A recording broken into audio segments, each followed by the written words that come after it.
I don't know, it was the strangest thing to see. It really was. Quite the opportunity, I think. It's amazing what you see down by that river. There, yes. Hey, would you like to be on the tree board? He's full of himself, this you think. Somebody's got Oh, you gotta borrow to the be hammer. on that board. Oh, I tell you, this group's funny. Uh,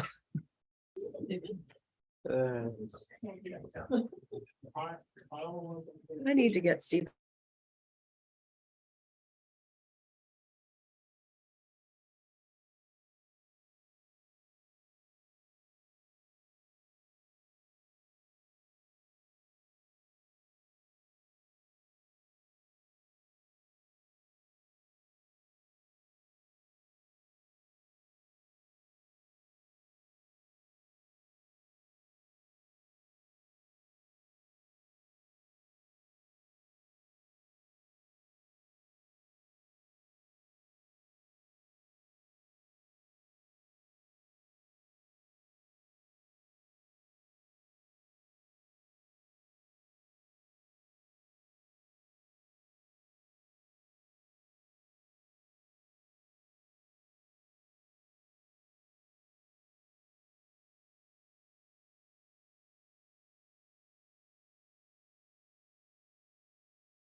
I'd like to thank all of our guests for being in attendance this evening. At this time, we'll have a moment of silence.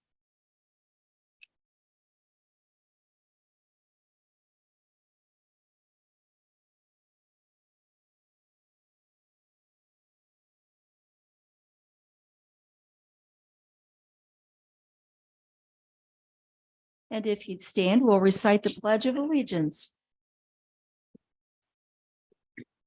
I pledge allegiance to the flag of the United States of America. And to the republic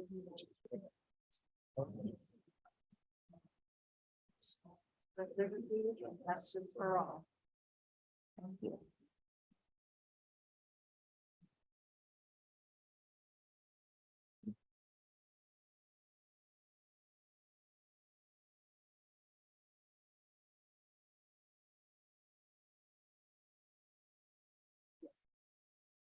Mayor Tim Harrison Edwards here.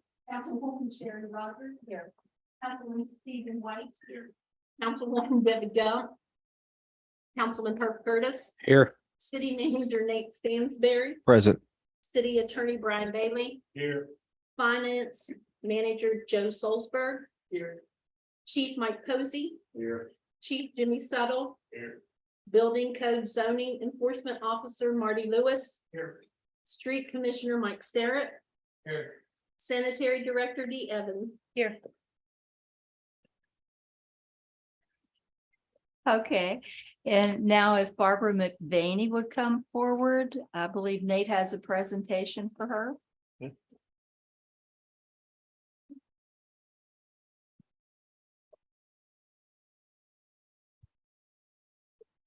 we're gonna take a picture.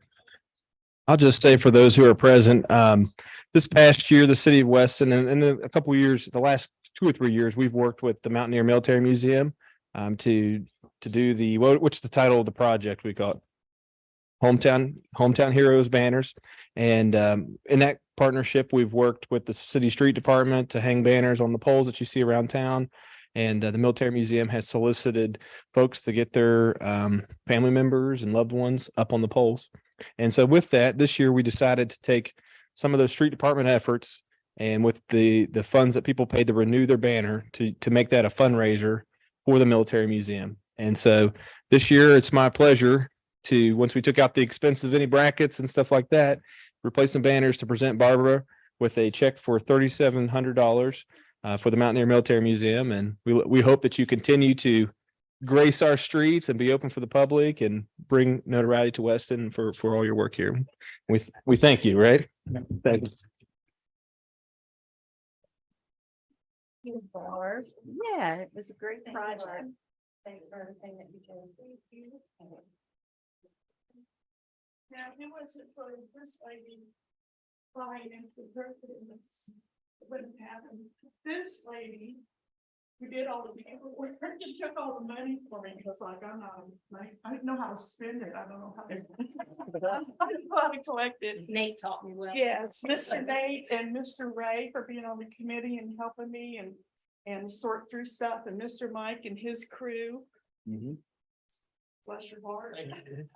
So thank you. And the folks of Weston for buying the program and agreeing to, and thinking it's important to honor your veterans. So that's why we're here. Love you. Can't wait to do it again. Very nice. Thank you. Okay, next we have with us Larry Haddix. Thank you, council, for allowing my presence here. Generally being quiet is not one of my virtues. I don't know if you all have received one of these, if you've had a chance to look over it or anything, but I'm here to request the city council's approval for trunk or treat at Robert L. Bland Middle School for Saturday night, October the 28th. I have already contacted the school. They are fine with that date. There are no athletic activities going on or anything like that. So with that, I would like for your approval. And then there's some other things with Mr. Stansberry. I do need a couple signatures on a couple pieces of paper so I can submit that to the board. And then I'll get with Judy on a few other things. One of the things that has come up prior to, and I'm not expecting a decision tonight, but as to whether the city is going to continue to do trick or treat or tie it in with trunk or treat. We have an awful lot of neighborhoods with an awful lot of older people, and trunk or treat is getting quite expensive. So, I mean, I don't want any of you to take the blame as you did this or you did that, but I think it's something that we need to think about, because last year, trunk or treat, we had almost 3,000 people there. And this year, we're trying to make it bigger and better. We're already working on it. We have vendors, we have costume characters, we have fireworks again, we have a little bit of everything. But we're trying to make it bigger and better every year. And I don't know if you've looked at this sheet of paper. It's been a vision of mine for several years that we could get everybody on the same page, that we could make Weston, West Virginia, Halloween Town, USA. And I would be willing to take a couple H&M billboards on the interstate and put up billboards that say, you know, Weston, West Virginia, Halloween Town, USA. But there's some of these things I think we can put into effect almost immediately. That's the coin stalks on Main Street. Businesses to tout Halloween themes and sales. I would like to see clerks and people dress up as witches and warlocks occasionally during that particular week. I would love the idea of a headless horseman carriage ride. Remember the Jubilee? They used to do those wagons that you went into the Jubilee. I don't know what happened to them, where they are, or anything else. But can you imagine a headless horseman? You'd have someone there narrating the history of Weston and Lewis County and being driven by horses and a headless horseman up through the street in the evenings. Yeah. With that, I think it would be very, very good to have colored streetlights, go orange and white colored streetlights for the month of October. And of course, the asylum is king. Have to meet with the asylum, find out what's on their schedule and get it together.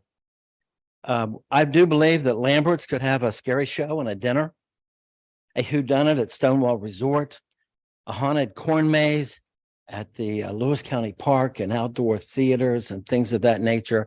At one point in time, I believe the Jackson's Mill Volunteer Fire Department used to have a haunted corn maze, and they said it raised $25,000 to $30,000 a year just in that. And I think that will be something the county commission should want to look at. I'd like to see a Civil War reenactment. I think we could do it in fall. I think that would be fantastic too. I'd like to involve school and civic organizations, haunted houses, t-shirt sales, those types of things. But I would like to carry this on to the county commission and to the the folks in charge of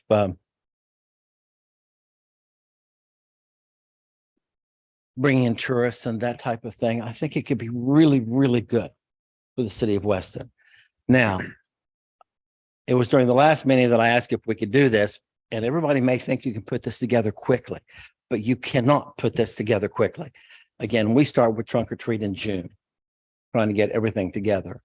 And I would love to see a countywide committee that could be put together by various sorts of all different people from all over the county and making this work. And we need someone there from the lake, someone there from the winery, someone from the asylum, individuals and concerned citizens. But I think, I've never heard of it done anywhere else before, but I really think with everything that we have working, the advertisement of Halloween Town USA could really, really be good for tourists, for dollars and cents, and for everything that's good about Weston. So, I mean, I'll let you all discuss it when you break or do whatever you do, but please get hold of me. I'd be more than glad to work with it. But I'm 73 years old. And sometimes it's time for somebody else to step in and take over. A youngster. Yeah. My aches and pains are young, but not the rest of me. But anyway, if someone would like to get with me, give me a call and say, hey, let's see how this works. I want to carry this up to the county commission, see what they think of it, but it has to be everybody. I thank you for your time. Larry, once you present to the county commission, will you get back with us about their thoughts and ideas about forming a committee I will do that exactly. so that we could set aside dates to get started? Yes. And one other thing too, I know the senior center, Belinda and her very active exercise class, they're planning a zombie walk in downtown Weston to go along with activities. I think that'll be pretty cool to add. Well, I don't know if anyone is familiar. It's Philippi is coming up with a lurch day. All those- Yes, you know, they're asking people to dress up like lurch and they're having a lurch party and all the stuff on Main Street. What? Oh, was it this past weekend? I regret that I missed that because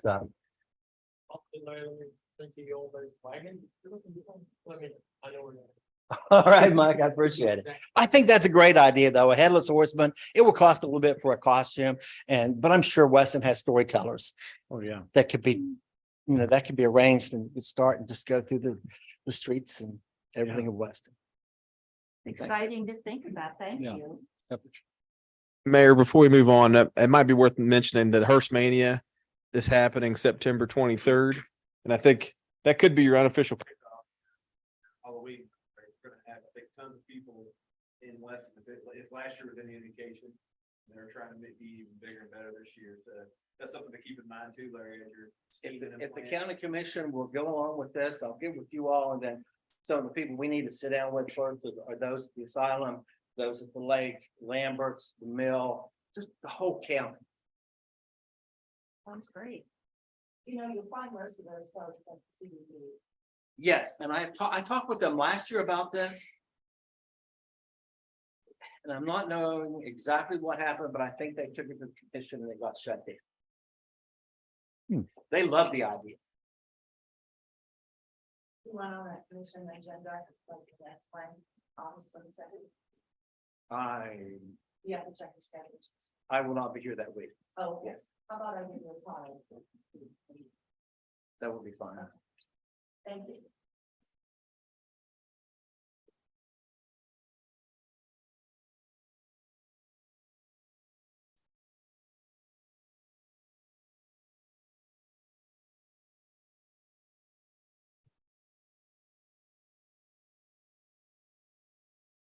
Okay, next we have Bob Nicholson.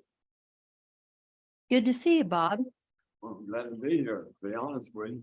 Been a long time since I come up here and raise cane with you guys. So Uh-oh. I think most of you all know me except this young man here. And I don't know. I think everybody else probably know me, heard of me anyway.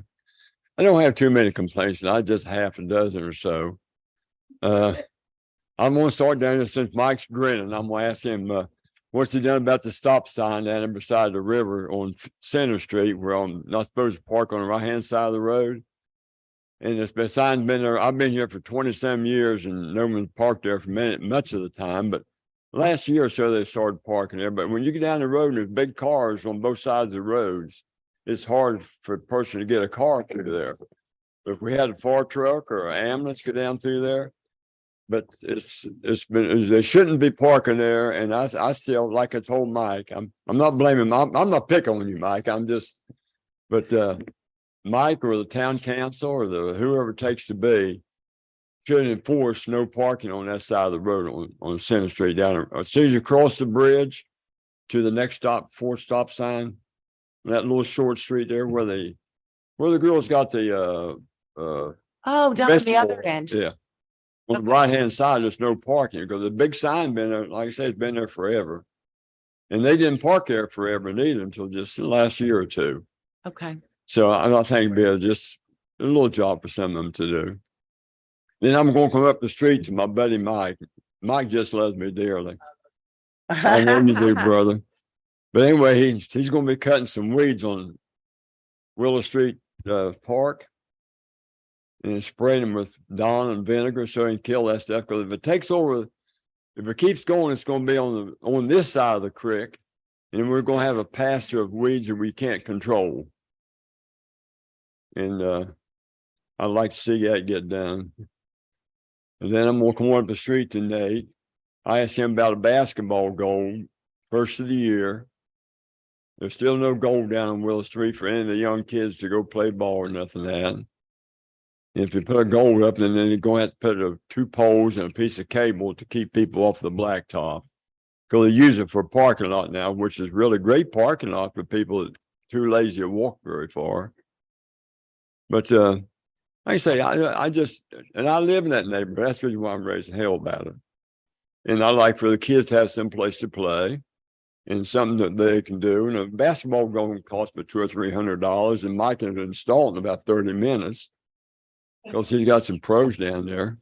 They can dig holes and stomp cement in it and all that stuff. So, and I don't have no complaints about the fire department. Them guys all great to me. Every time I get down there, everybody talks to me and stuff. So, don't have no problem there. Really, I don't have no problem with nobody really, because I try to do things pretty well straight up and down. So, Only the ward you live in, it is out of whack a little bit. Ward one, you live in Ward one. and That's enough, Councilman Curtis. but now I got one more complaint. I've been talking to my buddies down to sanitation board or down to the plant. And the last week or two, I've been talking to them, and there's like 3 or 4 workers down there, and one man, the manager, and they got 50 wells or pump stations they got to check.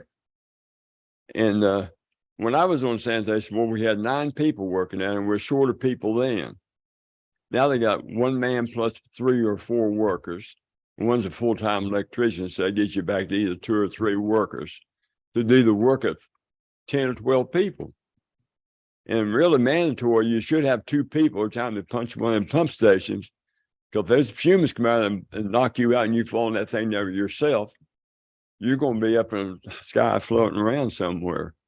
So I think the Senate, I don't know where you realize how much responsibility you all have to help the sanitation department, but they need help down there bad. I mean, real bad.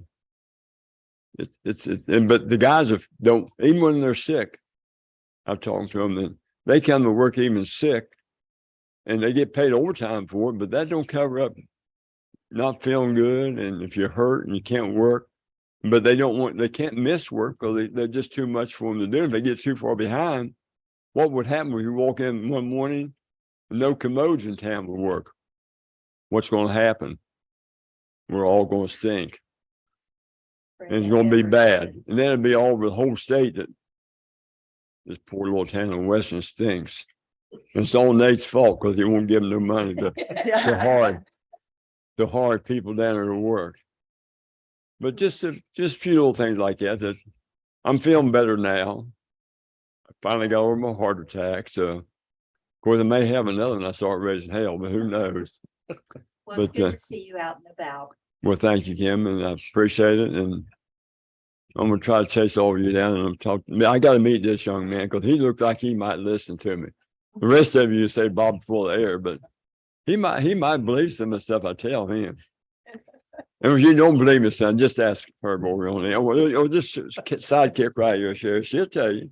Well, Kim will tell you too. Don't call Mayor. me during dinner time. Don't return his Anyway, call during dinner. I thank you all for listening to me.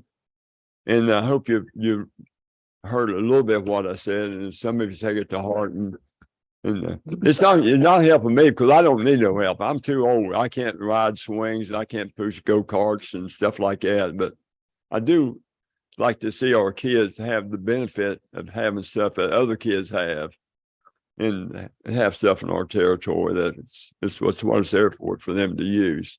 But picnic tables, I thought, but I'm gonna drop it anyway. Thank you all very much. Thank you. Have a great evening and a great month, and I'll come back next month and see how much is done. Okay. All right. Thank you. Thank you, Bob. Okay, next we have Bill Brooks. All the patients here. I had to ride my lawnmower down the alley today, that rainstorm. The water going down the alley beside the house, about 6 inches deep going down the hill. Thank goodness nobody going up the hill. I probably got grounded. That on Walnut Street, there's a drain on the left side of the road, right where the alley is. And the blacktop needs elevated on Walnut Street, put the water back to that drain instead of going down the alley to my garage and hitting my ditch and going through the neighbor's backyard. I mean, it was really bad this evening. You all knew you can't control the weather, but might be able to control a little bit of the water flow if they will do that. At least take about 20 feet of blacktop. Just sort of burn it up there, we come up out of the alley and put it back toward that drain right there. That would, then that takes it down the alley to the other drain at the other end of the alley, so. And it's the river, it would help the whole street, you see how it forced out, and they did fix some of the alley. But that water was caused it, just running up the side road. Now we had Home Depot come in there and deliver a water dryer to the neighbor next door. He tore that bank all feet. Mike seen this the other day when he was over there, and he said he's gonna put curbing or something in there with they tore it up, but just getting worse all the time. Go along that bank going from off of our house into the alley. Who the situation that's gonna be, or it's a couple mile situation, but I'm trying to stop it before it gets that far. For listening, doesn't it? Thank you. Thank you, Bill. So Mike, you're aware and You know, Nate and I spoke about the curbing down there, that we're going to address that part down there and the drain, portion off of the alley, down through the alley. We have worked on the bottom part, which is on my report, where we worked on that one part down there, and we have done patching. But again, and Billy, I really appreciate you coming and talking to us. I really, really do. We do, when we do have these downpours like such as we have, it's so hard to contain the water that we have in Weston. But we'll work with you as much as we can. It's, you know, it's needs to be addressed. Fallen Street there, where they put a gas line back across the neighbor across the street, there's a drain right there. If we sort of elevated a little bit, water should go in that drain pipe. I do appreciate you doing it. Thank you. okay. Next you have the minutes in your packet from the, Betty. oh, I'm sorry. Sorry, Betty. Didn't want to hear it. Well, Bill was on that list. Mine's on the agenda. Okay.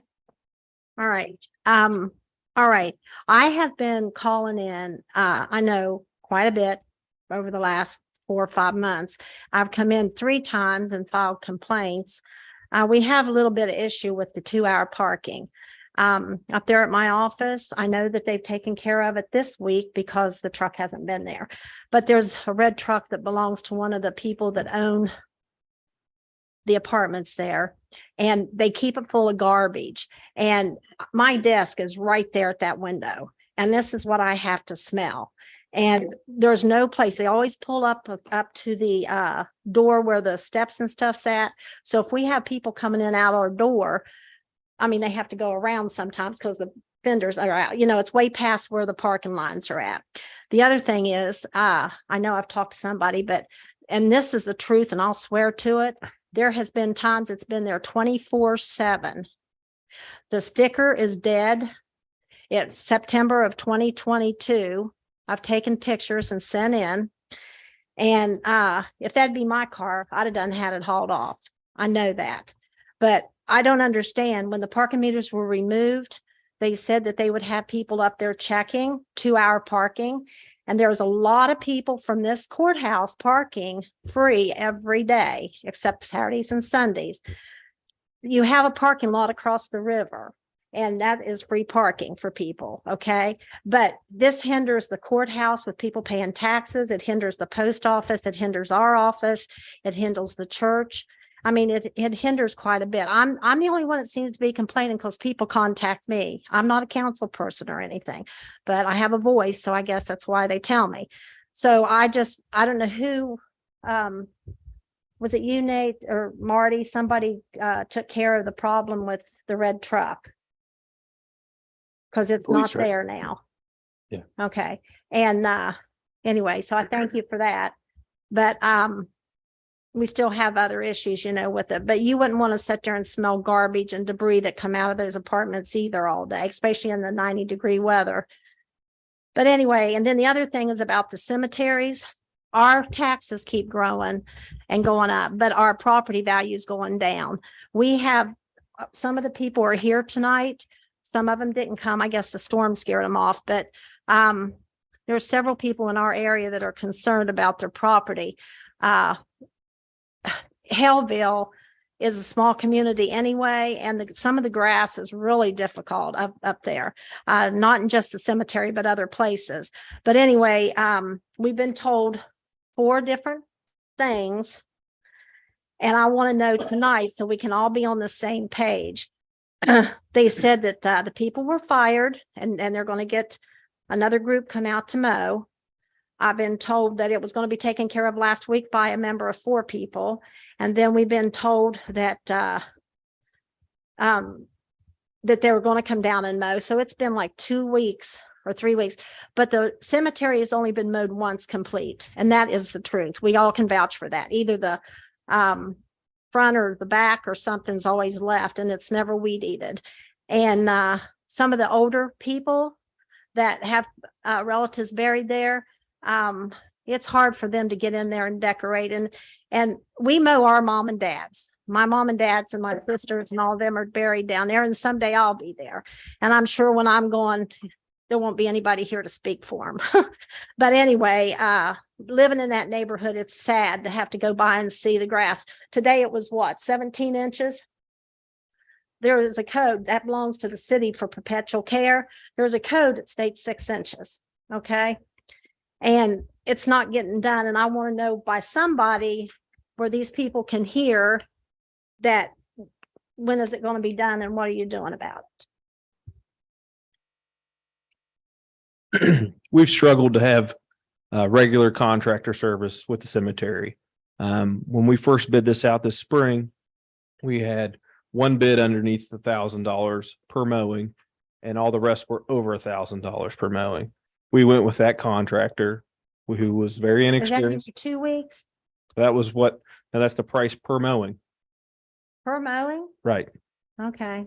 And so we've tried, and we initially had every 2 weeks as our schedule to try to keep those costs down. We couldn't keep up with the mowing. We asked the contractor to go to weekly mowing, which they have not been able to do, as we can see. So we've worked in the last couple of weeks trying to find a new mower in the middle of the mowing season. And I think right now our low bid is, $4,000 per mowing. Oh So, my goodness. There is a perpetual fund for care of the cemetery, but it doesn't cover the cost of the mowing of the cemetery. And so that's what we've tried to struggle or try to manage that in a way that doesn't destroy the city's budget for other things, but also keep the cemetery mowed. I think after getting those bids back in this past week, we're going to be moving in a direction where we're just going to hire some temporary workers and work those through the street department. Well, And- what about the workers like that have to do community service and stuff? Well, Would they if come you can out? get them out to get them to do anything, then we'd use them, but we've struggled to get anyone to respond to those inquiries and everything like that. So it's a lot of work for people. Well, isn't it sad to have to go and look at that stuff? We pass it for them 5 times a And I day. understand know? that. Yeah. And I don't like to see it. If it was your parents in there, I mean, I know they're not there, but we own those properties in there. You know what I'm saying? So Yeah, understood. And Yeah. we'll try to do better in that regard. It's just not an easy will it thing. get done before Labor Day? Yeah, we'll get them out before then for Okay. sure. Hopefully the next 2 Because weeks. every holiday, it really has not been done. Okay. But just wanted to bring it to your attention so we can find out on the same page, because Yeah. we've been told different stories and I just want to know which is what. Yeah, and if you want, we're gonna make a decision here in the next couple of days, but if you know of any contractors that want to do the mowing, let us know. We'll have a No. conversation with them, but we've struggled.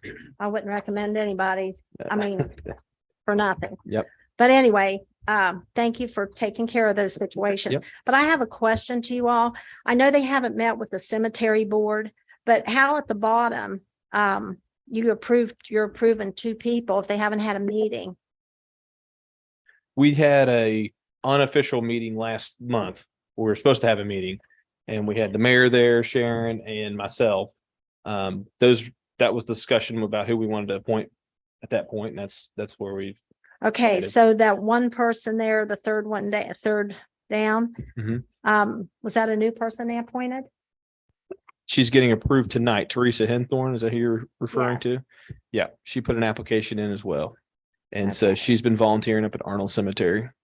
And then Sharon Heiner Franklin, it was their understanding that she was already appointed. And I said, from what I can see, she wasn't. She was just a secretary.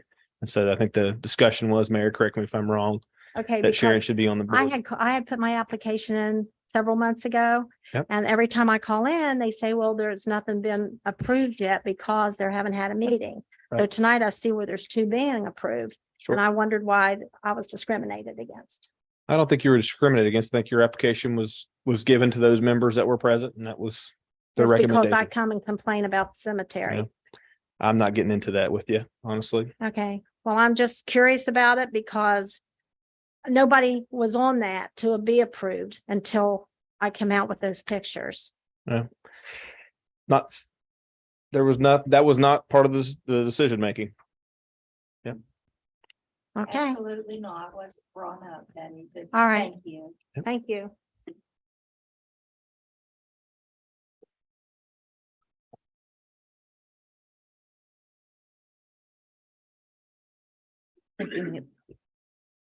Okay, next you have minutes of the regular special sessions and work sessions in your work session in your packet. Assuming you've had a chance to read those, if there are no additions or corrections, I'll entertain a motion from council to approve those as distributed. I'll move to approve. Is there a second?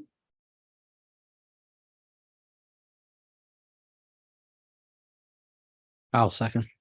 Okay, it's been moved and second. Any discussion? All in favor, say aye. Aye. Opposed? Motion carries. Okay, next we have the reports of city boards, commissions, and outside agencies. And you can see the list of meetings that are upcoming. Cemetery Board is quarterly, the next meeting, October 10th. The Historic Landmarks Commission is Thursday, August the 10th at 5. The Planning Commission will be October the 11th. Board of Parks and Rec, August the 18th. The Lewis County EDA, Wednesday, August 23rd. Board of Zoning Appeals, August the 8th. Code of Appeals Board, August the 17th. And Neighborhood Watch, we have listed the next meeting, Monday, August 15th. That's not correct. It's September, It's the August 16th. August 16th. At 6 p.m.? Yeah. Okay, thank you. And the Solid Waste Authority, I don't have a date for their next meeting. We changed it. We didn't have a quorum. I think it's next Wednesday.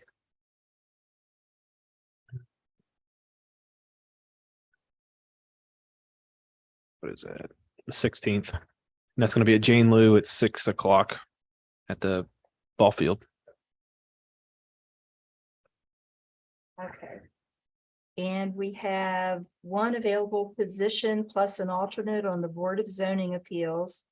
We do have a request to approve Liz Moita and Solaris Cardelli as members of the Board of Parks and Recreation.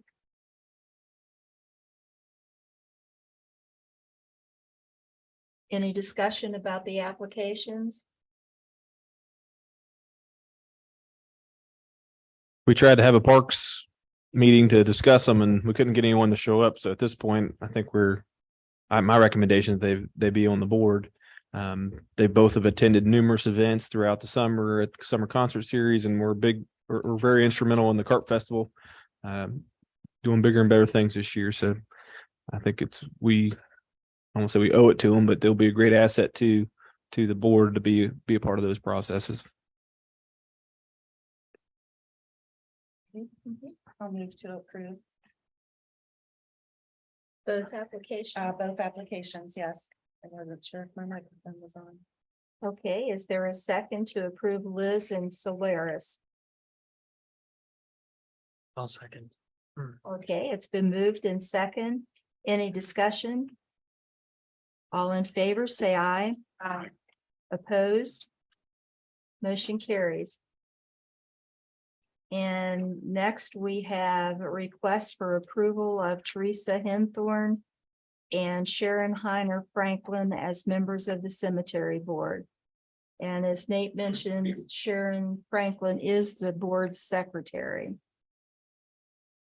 And this is a matter of formality, as it was felt it was already a member of the board.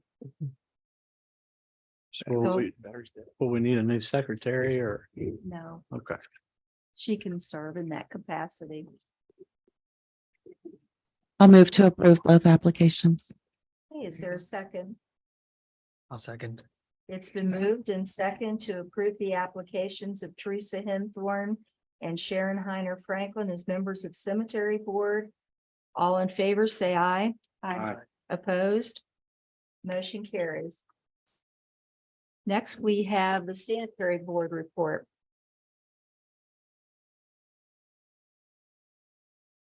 Good evening. I do. Y'all have a copy of my report. I'll just hit a couple of the highlights, and then if you have any questions, you can certainly ask me those.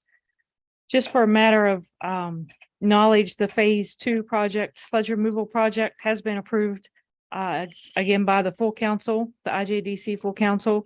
And the only comments that were made during that meeting was that we have a public meeting, just so the public will have a chance to ask any questions or be a little more informed about that whole project.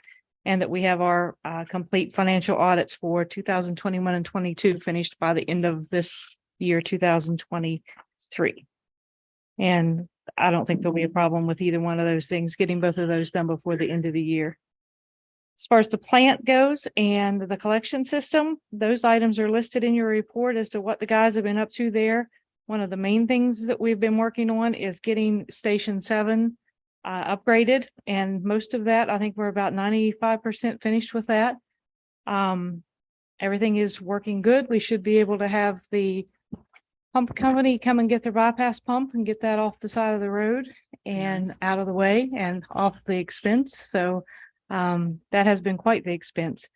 We'll get that one out. And we did spend this morning, Nate and I and Brock, with Region 7, discussing with them the possibility of getting some critical needs funding for that whole process, the upgrade to the Station 7, and that would be the bypass pump, the fuel, the everything that it took to upgrade that pump station. That was in excess of about $170,000. So they talked with us today, and we have some information we're going to give them, and hopefully we'll be able to get some critical needs funding for that, those expenses on that. The other thing they were working on this past month was over at the Shriners building. They've been doing some separations of lines over there, storm and sewer, and working with Mike pretty closely on that. I think they've gotten our part of that pretty well separated out, and that took a good bit of their time over there this month as well. In the office, collections are definitely up. We've been doing several more water terminations. We've definitely got their attention, and they're realizing that we mean business with the water terminations. So they're a little more forthcoming in making those payments on a more timely manner. And if they happen to slip and not, then we give them a general reminder and they're back in. So the collections are definitely, we're seeing an upswing in those.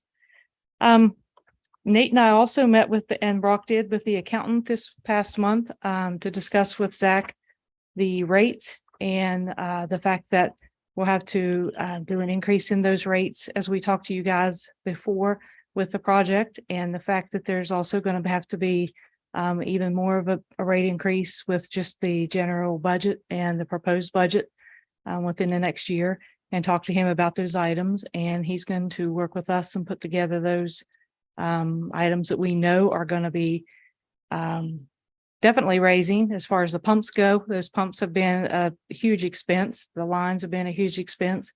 And as Mr. Nicholson talked to you about, we are down in employees, and that's going to have to be a consideration with the pump stations that we've had in the last project or two. That's definitely a concern there too. So we'll have that information together and be able to bring that to you all as well as the public. We definitely want to make sure the public is well informed as to why the rates need to be what they are, and give you all as council a chance to be very participatory with that and decide what we need to do and how much we need to do. And make sure that you're very involved with that. So. Other than that, if you all have any questions, I'll be glad to answer them. Our meeting is going to be next Monday. Instead of 4:30 is actually at 6 o'clock. At my office or office there, the building office. And if you all have a chance to come to that one, we'd appreciate it. Got a quick question. Sure.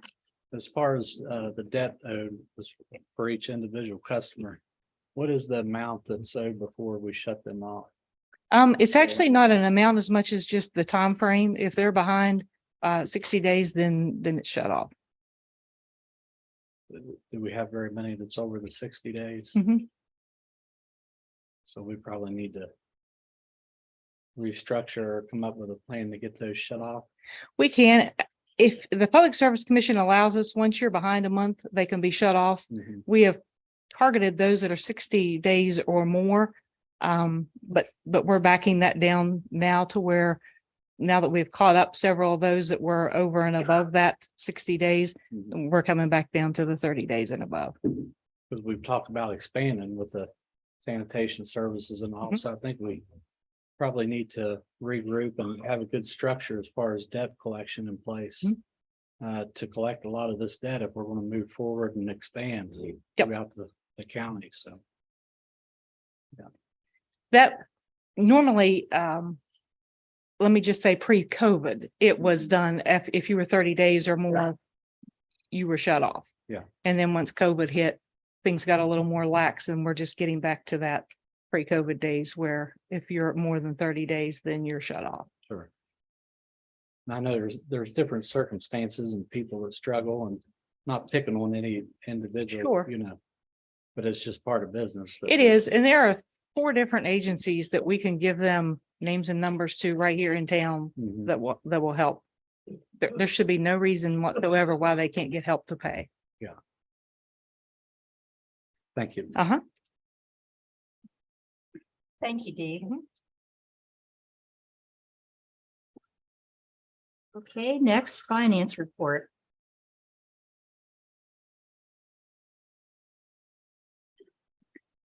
Uh-huh.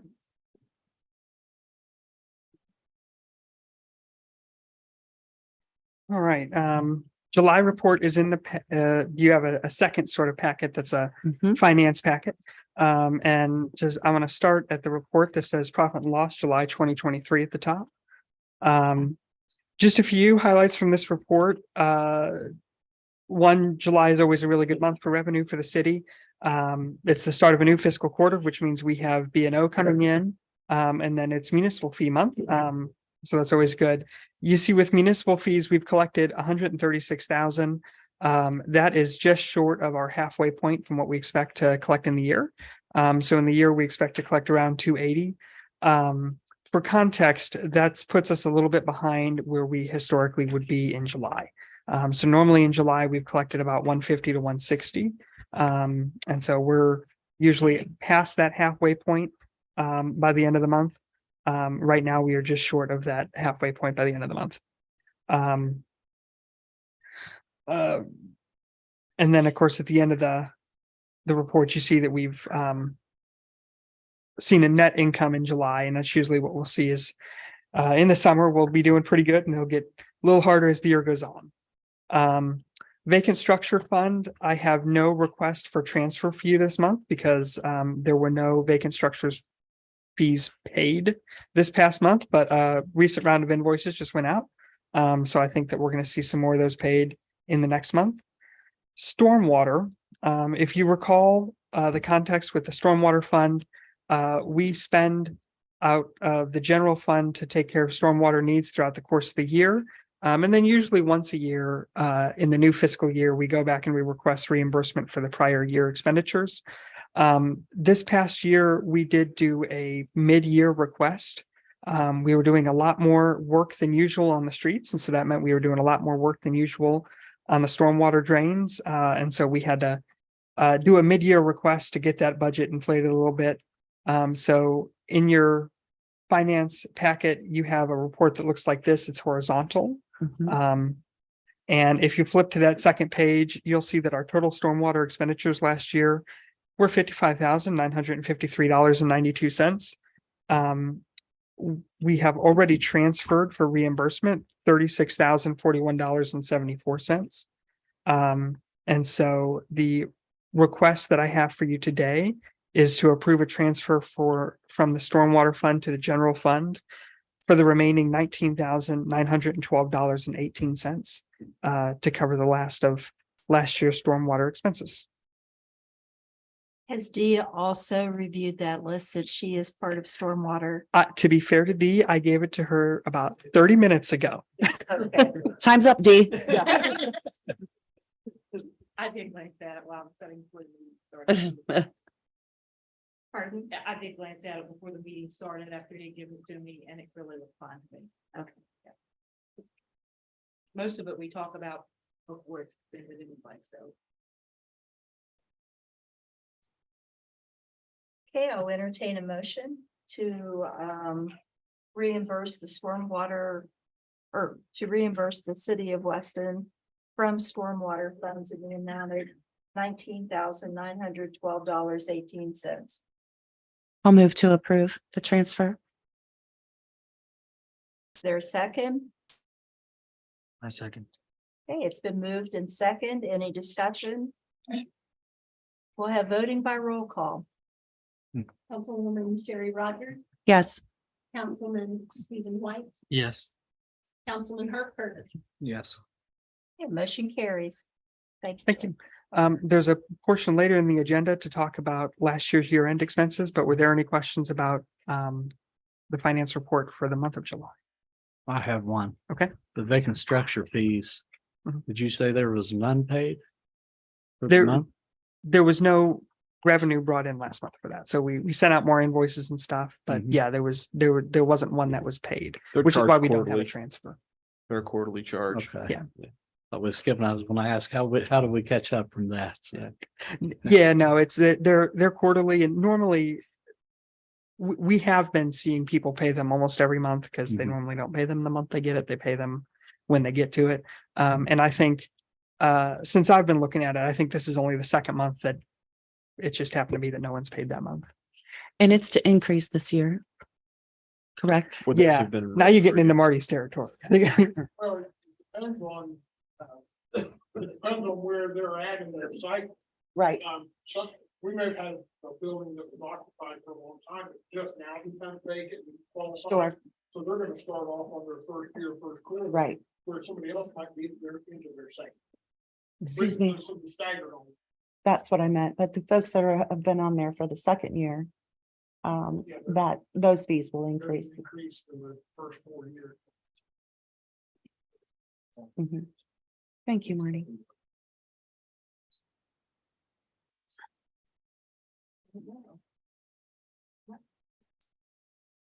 I got one more question. Okay. Maybe more so for the city manager. We discussed a while back about new businesses coming into the city and the county. And maybe adjust the B&O tax or the 1% sales tax. Have you guys worked or studied any more on that or? We've just done some cursory things where we've tried to classify them by their use type. So I think there's 6 or 7 categories when you pay B&O taxes with different rate structures. So we've looked at that a little bit. Do we want to become the banking capital of West Virginia by dropping all of our B&O taxes on banks? I'm not saying that's what we should do or what we're going to do, but those are the kinds of questions we've took a quick look at just to try to see what that would do to our bottom line. But I think it always comes back to that right now we're stretched really thin from a financial standpoint, and the things we'd like to do, these are, when we did our budget this year, we tried to put everything we could to do paving at $200,000 worth, which, just by my calculations isn't enough to keep up with a 20-year cycle of paving every road every 20 years. So if we can't hardly do that right now, we're not doing that right now with our current revenue levels. And so any incentive at this point without annex businesses and or new businesses being created wouldn't add to our revenue picture, would take away. So we haven't given a whole lot more thought. We've just looked at certain ways of doing things and we've talked about in city businesses versus out of city businesses and gotten some various feedback from different attorneys about whether we can or can't do that kind of scheme. And so nothing's been clarified completely at this point, but we have looked. I think you mentioned sales tax too, right? I mean, I don't think we really have a means or method to credit sales tax, but I will say that I don't think I made this report, Joe. We did get sales tax in July, right? Yeah, we Got a did. month straight, and it wasn't a pretty picture.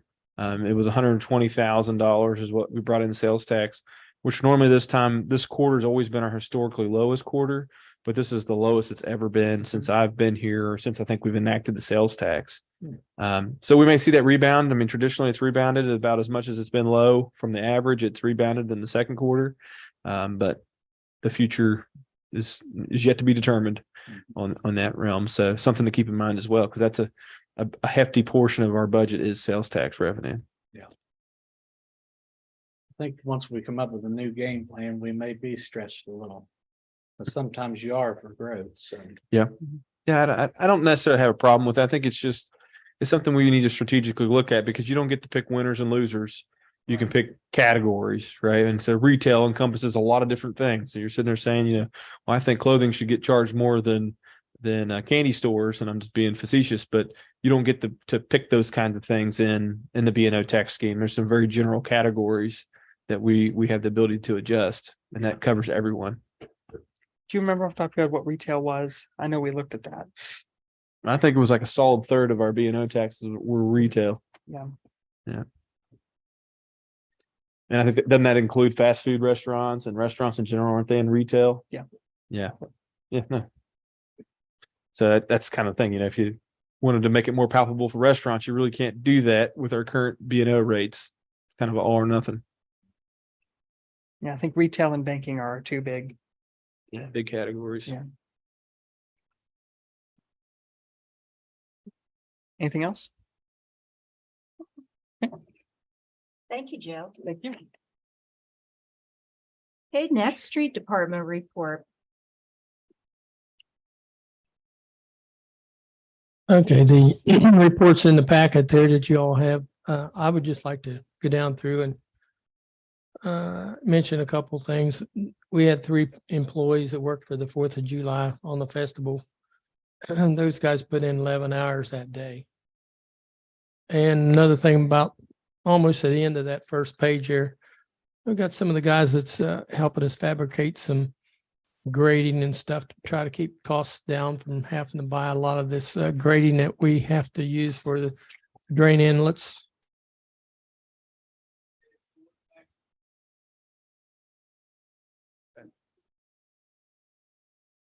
If you look back on the 3rd page, I guess it's where we done our paving.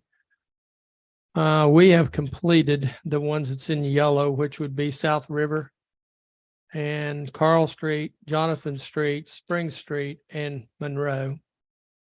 And with each one of them, and I went through this with Nate and everything that we've went through, we're right on budget. The only thing I will tell you about on Carl Street, in the budget that we give you guys, that we had laid some money aside for, I think it was like $6,000. Not real sure on the total amount, but where we might have to do some scratching. We had to get into that a little bit, but actually with those, we're on schedule. We got 3 more streets to go, which is Water Street parking lot and Water Street and Court Avenue. We're working on taking out some sidewalks and putting in some conduit in these places. So looks like the last part of August, we should be able to finish those other 3 streets. And then the other part of the report is all those, you see those drain lines and on all these streets. You might think we're just keep adding and adding, but we have went back and some of those we have to go back and clean out with our jetter truck. And this happens about once a month. We go out there and clean these lines out. And there's quite a bit of, we're using the heck out of that new truck, or not new truck, our good truck that we just got. So we are using it in the street sweeper. We had to do some work on it, but it's back. It will be back on the road probably Thursday. And that's all I have.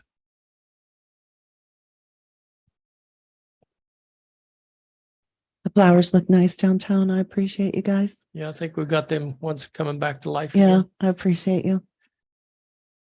Mike, I had one quick question. Sure. What's the estimated cost to reposition a drop inlet? Just a regular normal drop inlet?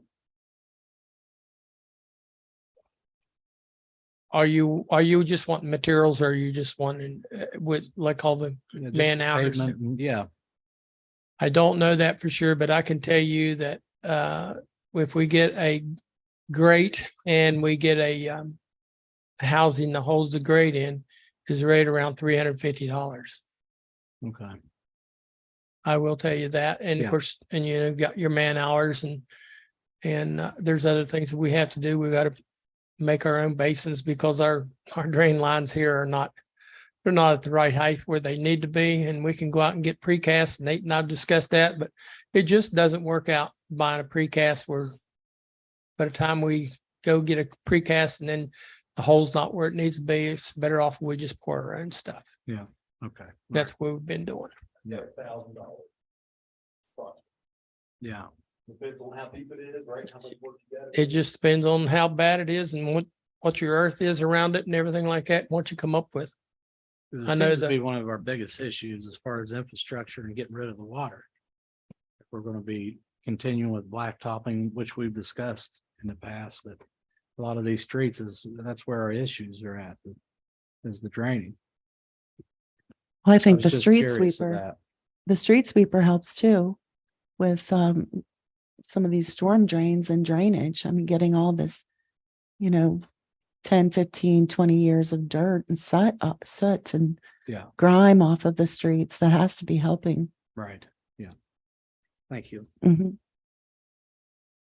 Everybody wants their street paved, but no one wants to put up with the imposition.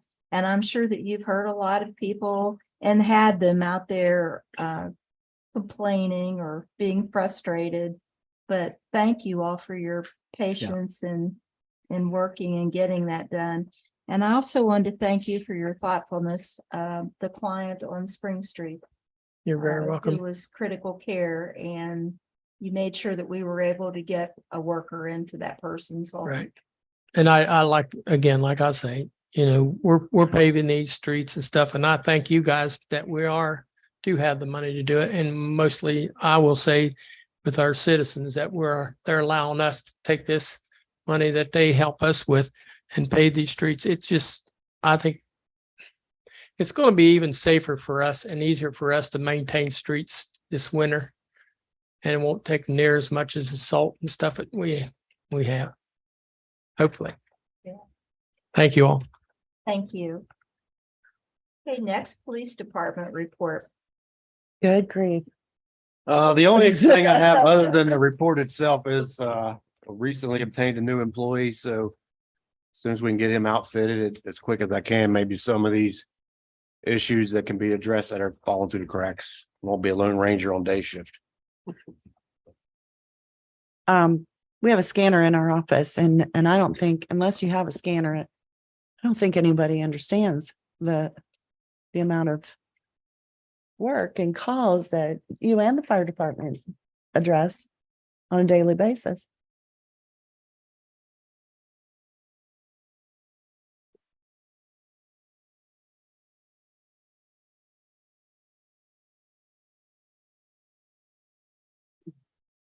And I appreciate it. Thank you. Thank you. Any questions for Chief Posey?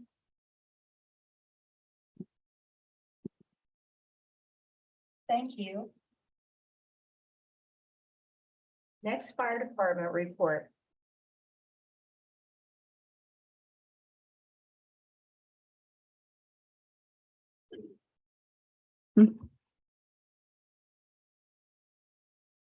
You guys are busy too. I really don't have anything else. We do have another abandoned structure. Burned on the right street. People be vigilant, people being in vacant structures and that kind of stuff. That's six in the past 9 months. With no utilities. Like the street department up with some traffic, Marty and Mike Posey both there. Or a bunch of stuff and checking video cameras and see if they can trying to figure out what's going on. Fire marshal bid on all 6 of them, so. Okay. Questions for Chief Settle? We have a picture of a fire truck in here. Yeah, that's the new truck we go down August 14th, 15th, and 16th. Do the final inspection on it, but that is the city's engine. Hopefully we'll have it. Hopefully by the middle of September. I don't think. Is that one gonna be in the Christmas parade? Picture. Yep. That's the other thing we forgot to put on the agenda, Nate. The Christmas parade theme. You see, ignoring me? I said that's the other thing we forgot to put on the agenda. Christmas parade theme. We forgot that.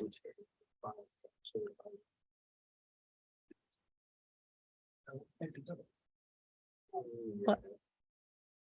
Thank you, Chief Settle. I forgot. Next, building code zoning. Reports in there, just a couple things that didn't make the report that I'd like to mention. We did have 2 of the administrators from DEP on the REAP program, the grant administrators. They came up last week and had me take them around to different places and took pictures to verify that we were doing stuff, and they seem to think we're doing a good job with this demolition program.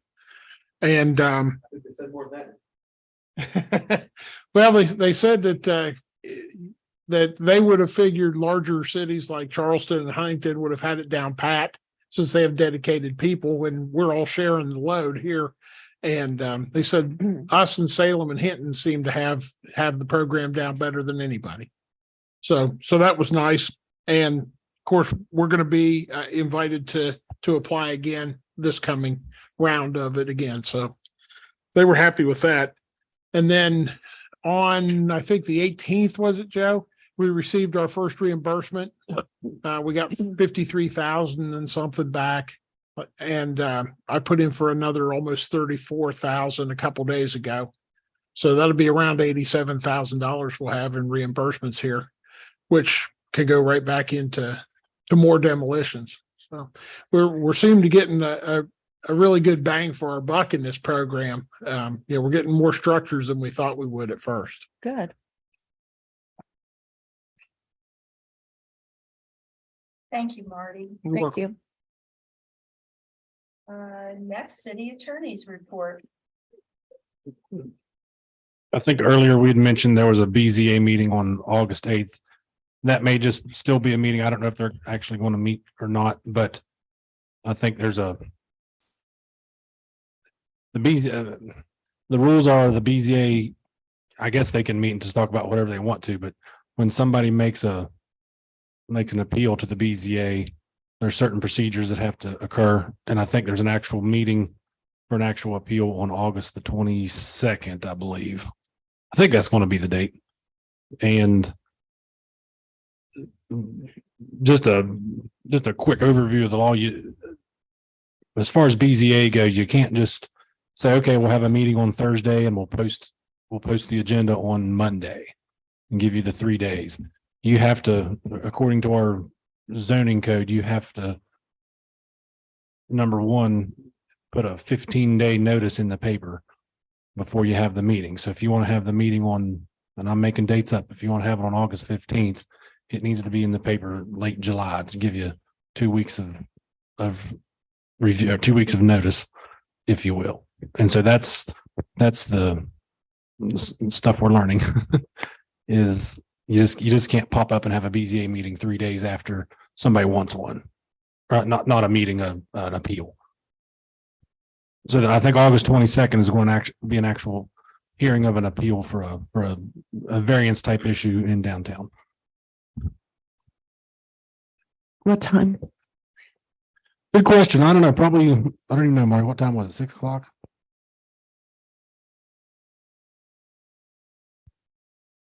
Thank you.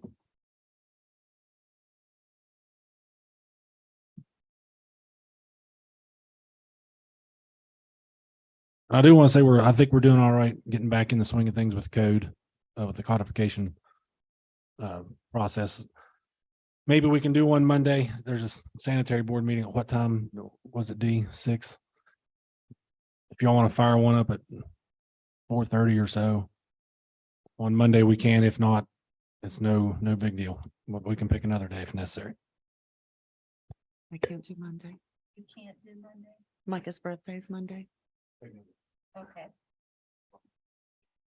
but I'm free any other time other than Wednesday. But I can make it after Roby gets his vaccine. Sure. Is that all, Brian? Yeah, that's it. Okay, thank you. Next, city clerk's report. I have trouble finding anything in the packet. It's there. Okay.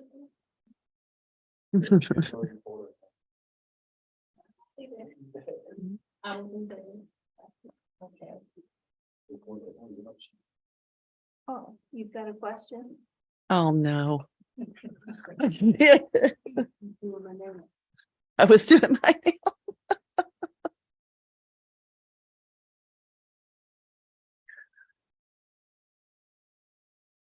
All right, city manager's report.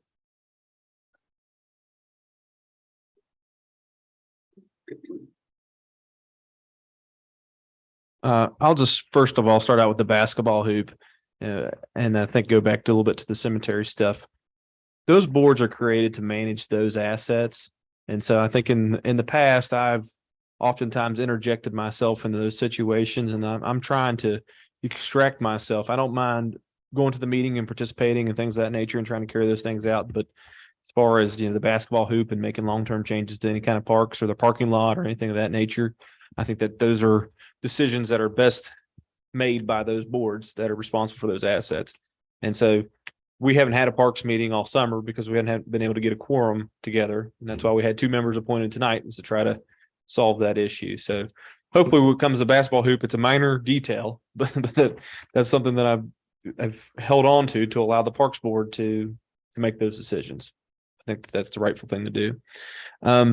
Mike did mention the new police officer we hired him into the deputy police chief position. And so he will be a non-civil service employee. His name is Craig Cross, right? I hope I got that right. Mike and I both met with Mr. Cross. He's been at the Elkins Police Department and also been a deputy with the Barbers County Sheriff's Department, and had some ups and downs, I think, as a police officer, but we're glad to have him. I think he'll work out well for us. But we do have, we've extended him an offer that has a probationary period and things of that nature, as is tradition around here. First due fire and municipal fee. I did some calculations on that while I was on my vacation. And so that'll be shared with you here in the next month. And we'll talk a little bit more about what those numbers look like and the possibility of enacting that type of fee system. Dee did mention the sewer rate study. I'll just say and add to that discussion a little bit that I lean pretty hard on Zach. I think Dee would be the right characterization to say, let's take a real hard look at what our replacements of our pumps and stuff are. So I think Brock is going to be working with our existing pumping arrangements and number of pumps to say, do these have a 10-year replacement life, a 15-year replacement life? We wish, right? But that's, I think in the business, it's probably an industry standard time frame. And then look at what those numbers need to be on an annual basis. If you need to replace 50 pumps once every 15 years, you've got to have that amount of money divided by 15 annually to be able to keep up. And so I think that's going to be a very scary number. And we're going to look at our existing rates and look at what we need. And we're going to be really far apart.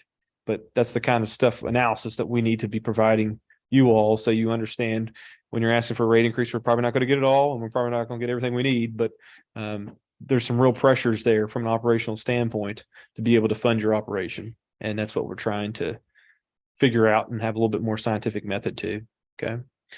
So all that's to say is we're probably going to present a number, I think, at the end of the day, and it's probably going to be one that's going to drop some jaws, and then we'll hopefully have some good justification for that. But at that point, I think that's why the council is here, is to make those judgment calls on behalf of the people and say, what can we live with? This is what we might need to have or like to have. And then you guys are gonna have to make some decisions there regarding the public mood and things of that nature to try to figure out what's the best scenario moving forward. And we all understand that. We talked about that quite a bit, and professionally, we're prepared to do our best to try to defend the case, and we'll go from there. And that's how rates are raised and lowered and everything else across the country. So we look forward to that. Cameras, I met with the company this week, and so our existing company that we had to contract with, they've been bought out by Lynx, who's another local company in Buchanan, and so they've taken all of our specifications down and are preparing themselves to install the cameras. Is all I can say at this point. So Raven Rock was. They're by- purchased, yeah, absorbed by Lynx, and historically Lynx was a split off of Raven Rock, and so now Raven Rock is now sold themselves to Lynx. So do we have an estimated time? Hopefully the next month was the kind Really? of the Cool. feeling. I hope it's a lot better sooner than that. We've waited a long Okay. time, and I expressed that to them, that I understand these things happen, but we've got these standing things that we need to get done Right. soon. So they're working on those things. Maybe we can have music downtown. Well, let's just get the Christmas? cameras first. And for maybe, Halloween? maybe for Christmas. We'll see. Okay. But we're just trying to get the cameras first at this point. It's been a long road to hoe. I know. Paint machine still coming. We're shooting for September, October. Mike, don't you say a word, but that is coming. Better be coming. Yeah, it's coming. I spent some time at the early part of the month down at Brad Montgomery's property working on the drainage issue there that we're dealing with the sanitary board. And so we're going to be having a presentation at the next sanitary board meeting to kind of say, this is what we think we should do. And I think there's some steps there that we probably need to talk to legal counsel about as far as what we want to do, but we're trying to get that off the map a little bit, and we'll work with between sanitary and street department employees to hopefully get down there and dig some ditches and get this drainage situation figured out and get that off our docket. So that's coming. We've got pricing. I think we're just waiting on the city manager to put it all together and present it, and we'll do it on Monday. We had a hubcap group meeting this past month in Clarksburg. I think it was this past month, right? Or Yeah. late June. And then we're also having our community meeting for the month, and then trying to get more interest tomorrow night at the senior center at 6 p.m. And so I won't say this is going to be an epic light show or anything like that. It's more of a business meeting, but the entire community is invited. This is the time where we're going to start working on. So with Hubcap, we've got two essentially grant and programs that we're going to be working on. One, I think, is a technical assistance project, right? That allows us to get some kind of, they give you money to develop some kind of scheme or branding campaign or something like that for your community. Then the second is, I think, $20,000 up to do an actual project of some sort. And so we're working on those applications and formulating those ideas. At this juncture, we haven't decided anything, just the things we'd like to do. We've kind of mentioned that while we were eating lunch at the Hubcap meetings amongst each other. So if you have any interest in those kinds of things and want to see what the projects are or have some input, this is a good meeting to come to tomorrow night at 6 p.m. Riverfront Park, Mayor and I are still working on our documentation. I think we're down to the deposit form. I gave that to Joe this afternoon. So he's going to work on that tomorrow, and we'll hopefully be able to submit that in. Summer concert series continues this Friday night. I think we've got 2 or 3 more concert dates. We struggled in the last month with the storms.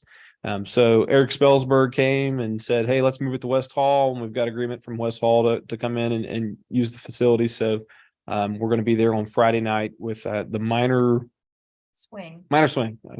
And so it should be a good show. The West Virginia Jazz Society is sponsoring a portion of their performance fee. So we invite everybody to come. Bring your own beverage. I don't think any alcoholic beverages are asked for, but bring your own beverage, BYOB, right? And we'll see if we can have some little snacks We're and allowed stuff like to have that. that in our church. No, you're allowed to have it at the Episcopal Church. Yeah. We've checked the rules and it's allowed. Yep. All right. We met with Region 7 today. We made mention of that. Sales tax. And I think that's about all I have there as far as things I want to report on at this point, but we should be busy ahead. I'll entertain a motion to accept all of the department reports. Is there a second? I'll second. Okay, it's been moved in second. All in favor, say aye. Aye. Opposed? Motion carries. Moving on to old business, we have ordinance 2023-15 modifying the Weston Tree Board. Just read that. There it is. Or while Brian's flipping, we had a previous ordinance that we read one time in 2022. And I think at this point, we're abandoning that reading we'll make note of that, I guess, somewhere. And so at this point, we're going to present to you all 2023-15, which just changes the residency requirements for being on the tree board. We've had this de facto group that's met and said, expressed interest on this issue and being a part of the solution. And so, but a half of those members or more have been non-Westonians, have been people who've lived outside the city limits. And so we wanted to open this board's representation up to freeholders, which is anybody who owns property within Weston. So they could be outside of Lewis County, but own property in Weston and be on this board, or they could be a resident of Lewis County. So they could live in Lewis County and be eligible for this board. And so we felt those two conditions allowed us to get the most people interested and the most people that we could to fill the board regularly. And I think we also put the caveat in that we're going to have a minimum membership of 3 with a maximum of 5, which I think was a reduction of the 7 we had previously, which seemed like overkill. So that's where we're at.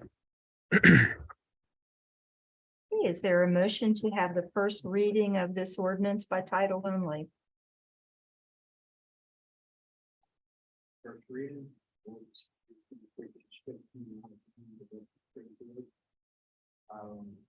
Okay, is there a second? I'll second. It's been moved and second. Any discussion? All in favor signify by saying aye. Aye. Opposed? Motion carries. Ordinance 2023-15 to amend the configuration of the Weston City Tree Commission by title only, first reading. And now I'll entertain a motion to accept or reject the first reading of ordinance 2023-15.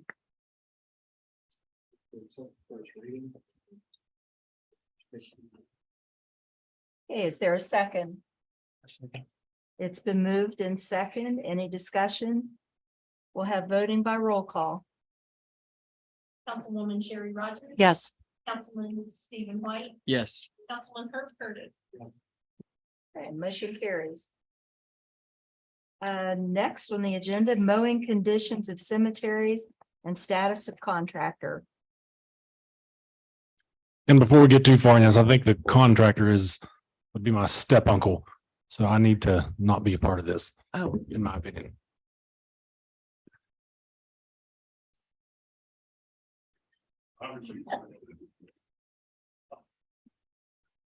Let's be.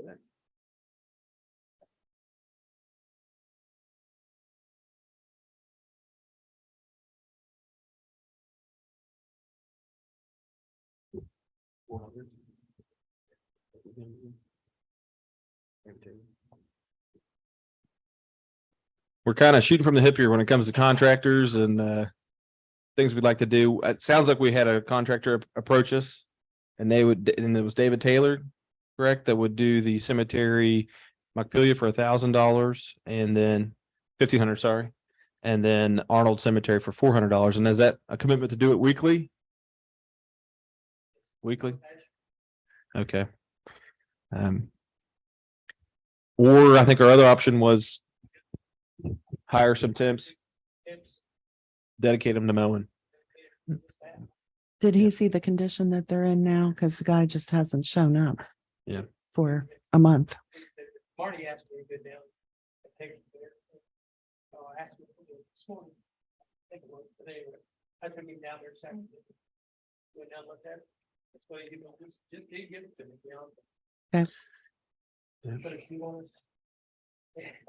And he has a license, a business license and everything. He has a business license and insurance. What is the name of his company? Okay.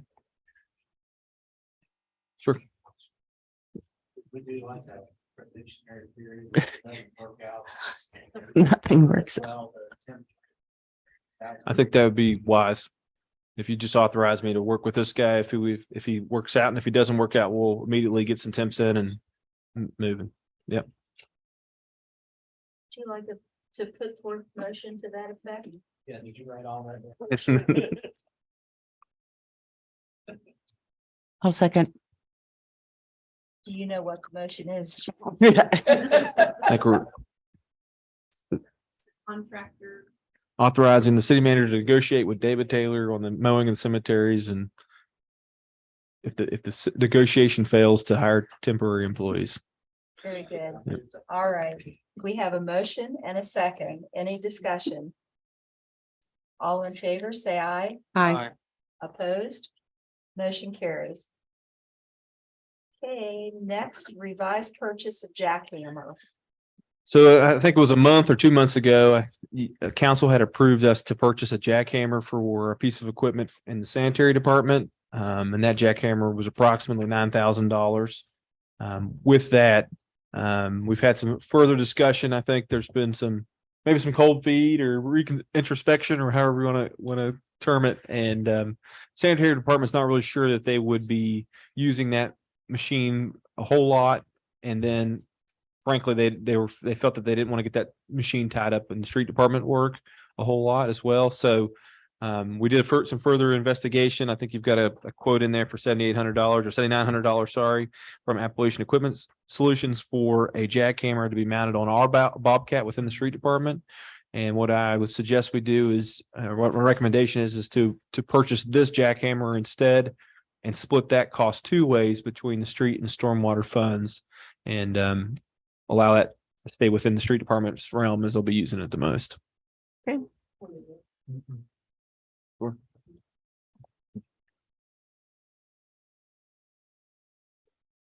Okay. 8,100.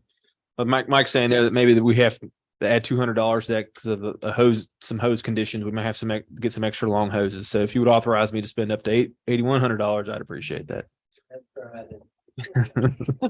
Anything else, Mike? More flags downtown? Oh, no?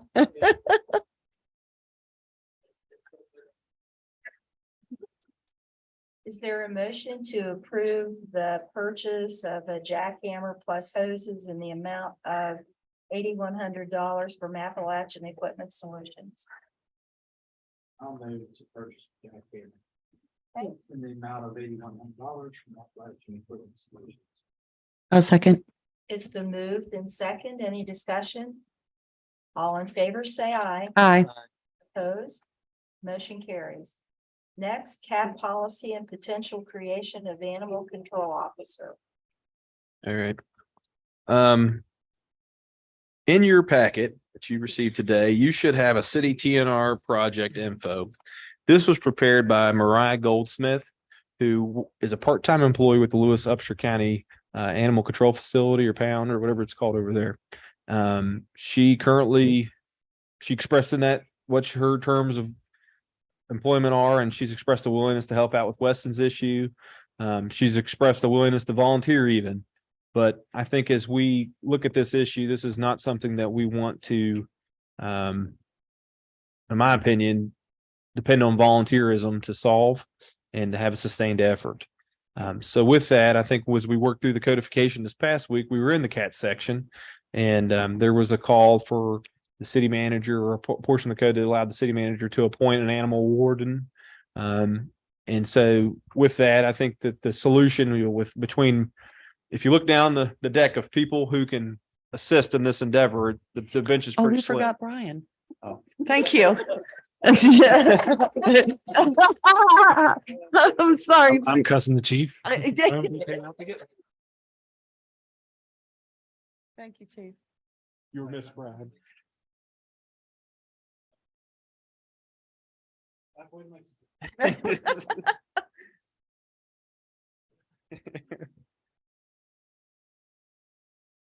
Welcome back.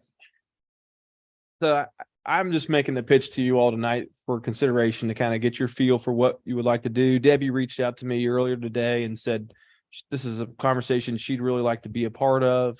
And I request that it be tabled.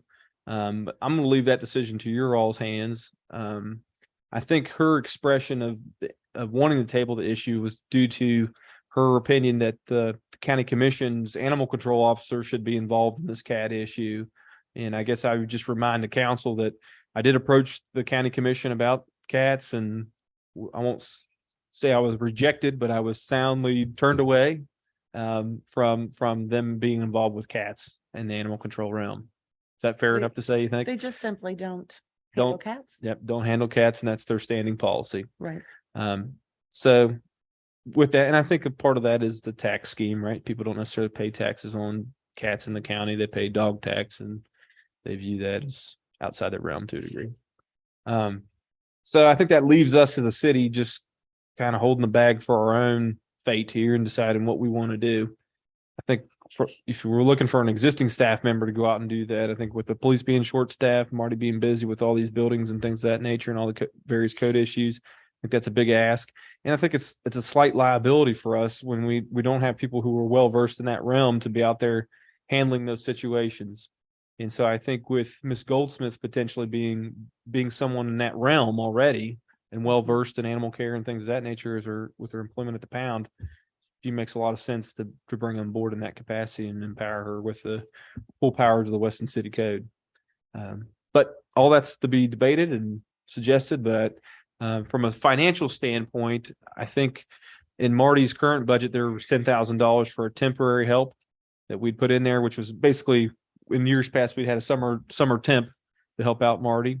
And I think that's money we could utilize. And there's some other funds from, we'd planned for Julie when she had moved down to assistant clerk. We didn't replace her position still in the budget as administrative assistant, but it's been my hope and desire to reprogram those funds for something else other than administrative assistance duties. And I think we can cover that. And then we also have the assistant finance director position that we've budgeted for and haven't filled as well. And we've just been, I knew things like this are going to come along, so I've been hesitant to promise. So that position there for sure is one I don't want to see removed or it's whittled into, but the other administrative assistant was one I felt that if we needed supplies and things of that nature, we could pull from for this issue. So.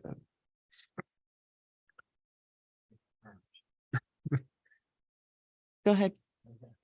Well, I think that we've heard from concerned citizens in the past, from a few wards where there is a definite problem with feral cats, and also my concerns. I don't know if you've been watching on the news, but in Morgantown, they have a rabies outbreak in a feral cat population there, and it has since spread to a bat that someone has found in a home.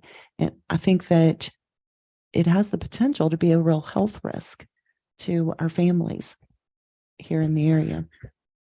And that would be my fear, because they're not getting vaccinated. And as you know, with rabies, at the very least, that vaccine needs boosters. So as a parent, grandparent, and a pet owner, I have a lot of concerns about feral cats and the possibility and the potential for a health risk.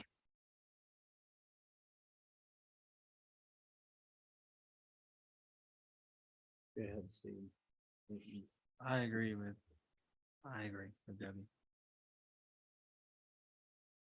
While I totally respect Debbie's wishes as far as tabling, as we're all aware, we have spoke with the county, and it's clear that they do not want to handle the cats, which is fine.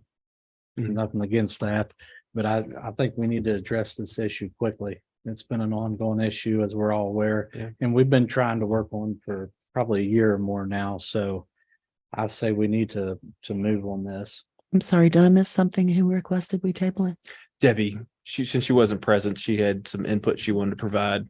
Oh, but like I said, I'm probably not being fair to her completely because I can't read her mind and we're texting each other. But it seemed like a lot of the pushback was that she felt the county should be more involved in the solution. But that's what I was taking it as. That was her main concern, or why she wanted to be involved in the conversation was with the county. But well, I think we would agree, we would like that, and that's why you made the appearance at the county commission, only to find out that their program doesn't include cats, nor is it going to. Cats. So thus here we are with still a problem. Right. That's what I was saying. I hate to hold up. It's Sure. a serious issue, as you brought up, and I hate to hold up it's been several months since the citizen came and presented the problem, and so I would like to move forward. Yeah. So I have we're not even doing I have a that. question about the money. I mean, are we talking 10,000 to put this person in this position to take care of this issue, right? But is this going to include equipment? Is this going to include things of that? No, I you think know, the mean, 10,000 really that's- is just roughly enough to get this person in 20 hours, a little bit under 20 hours a week. So we're not paying benefits. Sure. For the remainder of the year. Right. And then you're probably talking another, depends. Do we want to have, we want them to have a vehicle? Do we want them to use their own vehicle? Hey, do we Right. have any vehicles Right. laying around? No, I don't think so. We've got them all taken care of. You're right. Yep. With our new officer, we've got the K9 unit back in operation as of today. So those are things that we could, We can pay mileage too. we could. Yeah. We could do that. Or we can pick up something used. Yeah, or a used vehicle, I thought she's kind of, I don't think she's gonna need a ton of equipment, but cages, Right. you've got food supplies for bait, things of that nature. She's gonna need to clean her vehicle from time to time. There's gonna be equipment Right. there. Our current ordinance, we haven't really taken it off the books, but we're allowed to charge a registration fee. I've even thought, is that something, do we solicit the public and say, have kind of a voluntary registration and say, hey, we'll give you a tag so you can show you're a good citizen in Weston. You registered your cat per the law, but we're going to put all those funds towards disposition and securing supplies. And really a lot of the, she's got in here, she can catch 20 a month. That's like $1,500 that she wants to take them to the SNPs clinic and get them spayed and neutered. So there's some, But they're not going back on the street. well, I think there's some desire there to release them into some kind of feral cat community, but I made very clear to her in her, we're taking these cats off the street because they're causing property damage. So they definitely cannot go back to that location. And so, part of her role will be to work with volunteers and the pound to try to get these cats adopted. And rescues. And then even local farmers, turn those loose. We'd had that discussion before, I think with Councilman Bowen, that he thought there was plenty of farms out there that could take those cats on. So I think she's in that world. She knows those contacts. She knows those connections. She told me on Friday when I was soliciting this report from her, she says, I've been busy all day. We had 17 adoptions today at the pound. So I think she's well versed in working those connections to get those animals into good situations. But she also seemed very pragmatic in the sense that, there are going to be feral cats that are diseased that really shouldn't be turned back out in any kind of population. And so those cats will be taken and put to sleep and things of that nature. Well, I'm really not for releasing them. Yeah, agreed. And so I think we've got to be really judicious on how we do those things, but we don't want to see those back on the streets of Weston, is my opinion. Right. And I really don't want to take our problems somewhere else and dump them either. Right. Let's go back to Morgantown and the rabies problem. Yeah. Well, she did mention that Buchanan's Riverfront Park was had a lot of them. So they were fine to drop them off there if you'd like. So from, Look at the DNR rate, it plays so it's like you trap a coon, skunk, some wild animal, it's illegal to take it and dump it somewhere else. It is. Yeah. Right. Would we receive regular reporting from her on how many she's? yeah, I think so. That'd be think something we we'd should. include in. And my feeling is, like Brian was nudging me here a minute ago. This is not a position we currently have enunciated outside of some lines in the code. So I think we need to come up with a job description and a position that you guys could adopt and approve. But my feeling is like in the hierarchy, she would sit under Marty's code enforcement arm. And some places that this animal control is integrated into the police department, but I think we've got enough problems on our hands in the police department. They don't. That's a great. Put that under. Yeah. Fire department? So I think it just makes a lot of sense. And, it's something, and nothing against Mariah, and I've told her as much, but my feeling is this could go one of two ways. This could be a great success and it could be very short term, and be something like that, or be, I think if you read these things, these problems don't seem to go away. You just try to manage them the best you can. And if it's something that we can grow some legs on, and I said she'd have my full blessing to try to solicit grants and funding and stuff like that. Sure. So really the sky's the limit. That from what I understand, the cat facility at the current pound is just an old garage that they retrofitted to put cat cages in because they didn't have the funds or the facilities for these things. And so I said, we've got some property in Deanville that we don't have anything on currently. I said, if we got to the point where Weston could have a cat facility, more power to you. If we can find a way to fund it and make that a reality, and that would not be something the city manager is working on as a priority, but you as an animal control officer could conceivably work that angle and make that happen if that's your desire and what needs to be done. So What are you looking for us today? I guess just direction. I think that I'll try to move on this as quickly as possible and get you guys an ordinance to approve this position, and we'll try to get that done in this next month. And then I'll work with her to, like today, she sent me a message of was at Tractor Supply in Buchanan. They had some damaged cages, so I gave her to her for free. So I'll work with her to make sure her supplies are ready. And I'll come the next meeting when we're approving the position, I'll come to you with a budget and say, this is what I think we need and what we'll reprogram it from. And Joe, talking with you, I think we're just going to do a budget revision and move that into its own separate line as animal control, so we can track that really easily in our budget reporting. Well, in my mind, I see it as an immediate need for 4 different areas in Weston. Right. That we hear about constantly. Yep. And I guess we could leave that up to you about whether it's temporary in nature or as needed. I think my feeling, and this is just me being a West Virginia boy and nothing else, I'd set the trap out when we had raccoon problems at our house. You set them out until the raccoons don't fill the traps anymore. And they're, sometimes the cats get smarter and they're not in there. They get trapped, trap conscious and stuff like that. And so I think she's going to need months to be able to work through the problem and say, set some traps, catch a bunch, and then they're probably going to figure it out. And then you're going to have to go away for a little bit and then come back. She'll also have to work with probably private landowners to put the traps on their property. She did mention that in the past, when she's done these kinds of things, people damage traps and stuff like that. So she's had to provide some surveillance and things of that nature. And hopefully we don't get into a situation like that, but there could be some heavier involvement there. So I think we're going to keep it under 20 hours and just do as much cat work in that 20 hours as we can. I do have a concern about rolling the program out. Okay. I think that we need to fashion a press release just to make sure that people are properly identifying their pets. We don't want to wake up and find that Fluffy has been hauled off somewhere and we can't get Fluffy back. Right. Agreed. Probably the easiest way is to put a collar on your cat when you let him outside. And those are things, I'm sure it's not a huge lag time, but we'll need to get those ordered and get that program rolled out as our ordinance speaks to. Okay. So do we still have some of the little ones? So do what? Oh, what I do with the raccoons? Oh, We moved them on to You know. a happier, gentler place.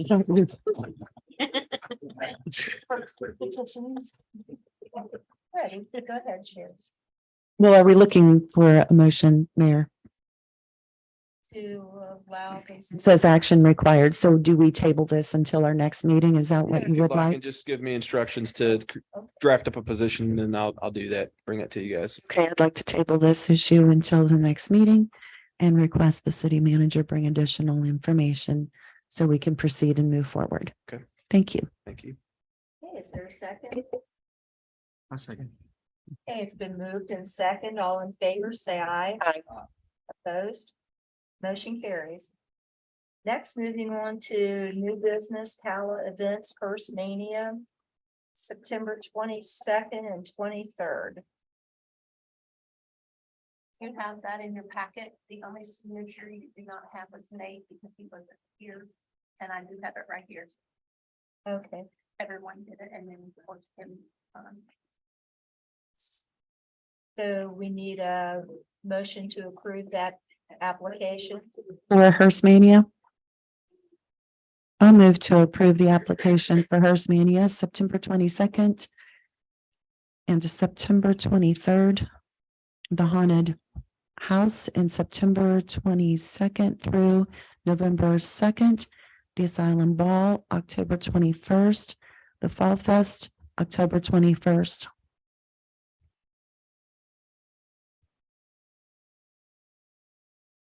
Okay, is there a second? Okay, it's been moved in second. All in favor, say aye. Aye. Opposed? Motion carries. You were looking for approval for all of them, right? Yep. That's what I thought. Yes. Okay.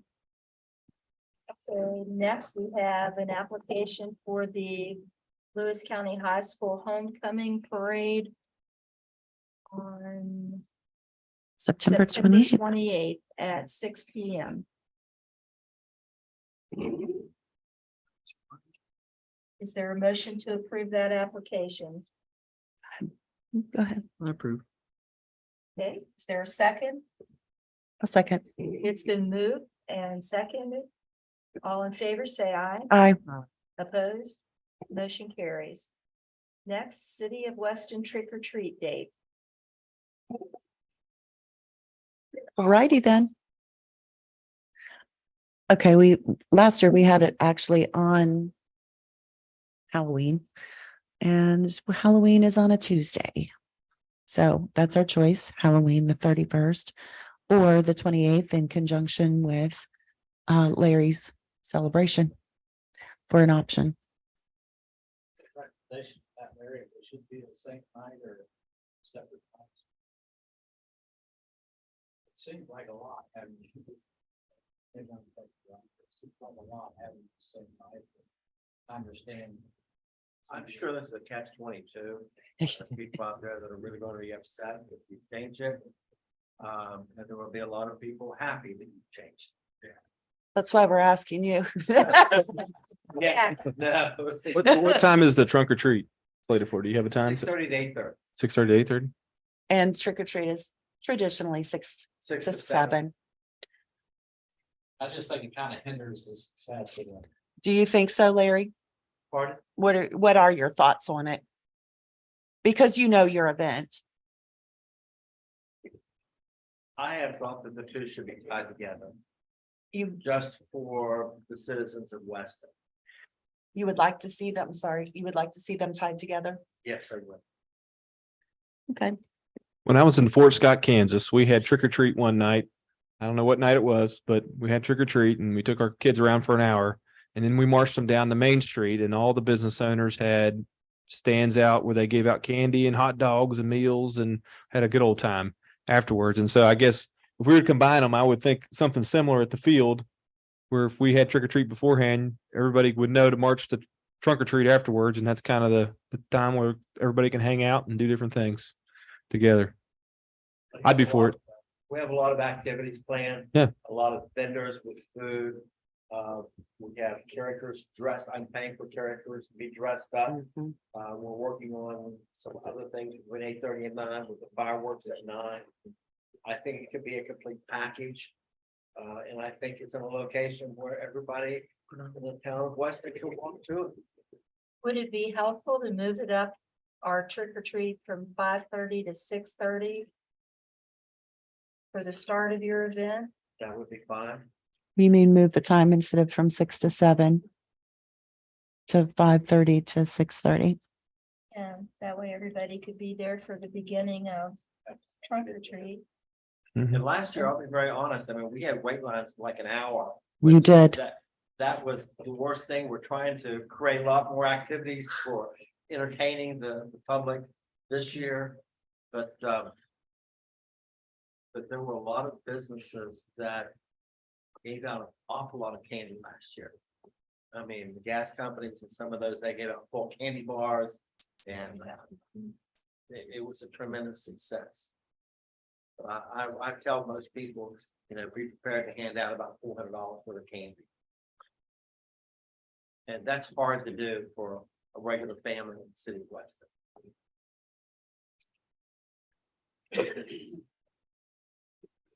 So you're gonna catch flack over it one way or another. That's a real number too.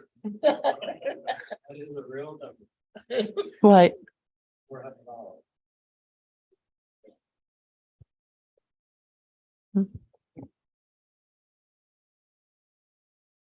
Well, I do think for families with children and working families with children, it is hard to have trick or treat night on a weeknight.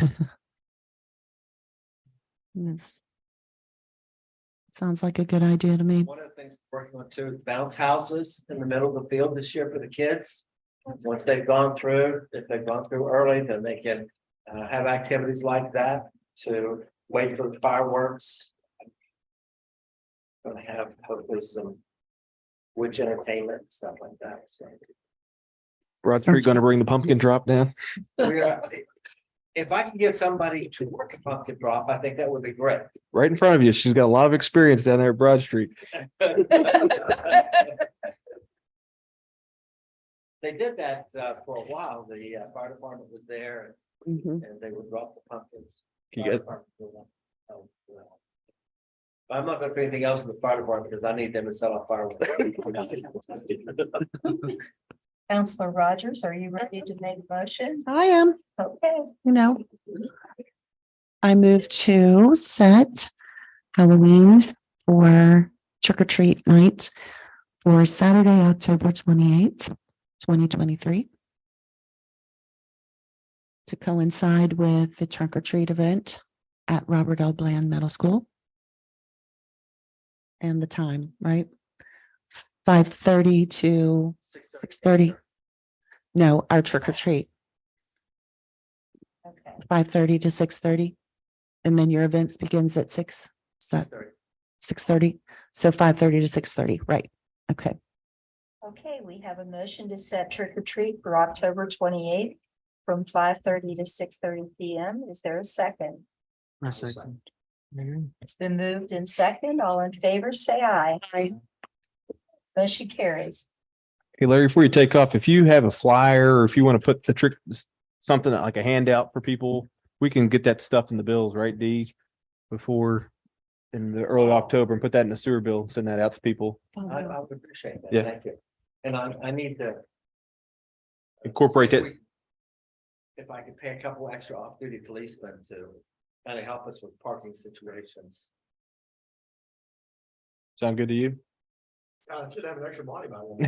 It's not a body, I mean, nothing else, we'll dress them up like a policeman, because I mean, nothing the police department does. Wow. Sounds good.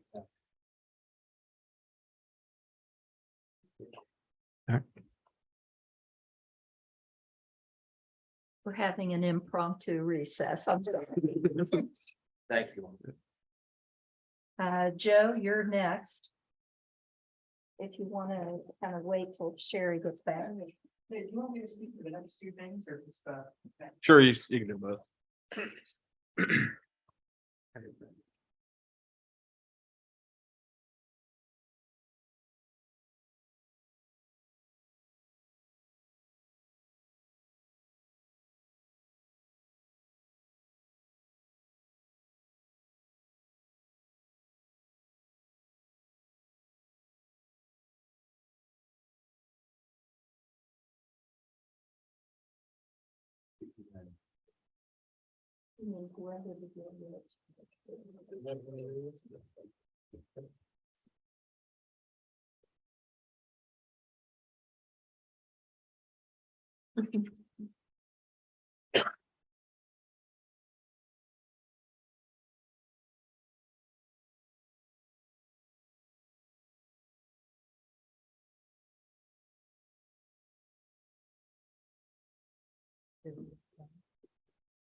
Go ahead, Joe. Okay, so for the review for last fiscal year, I'm going to keep it really brief because this is going to be part one of basically two-part presentation because there are reports that I believe are due to the state by the end of October.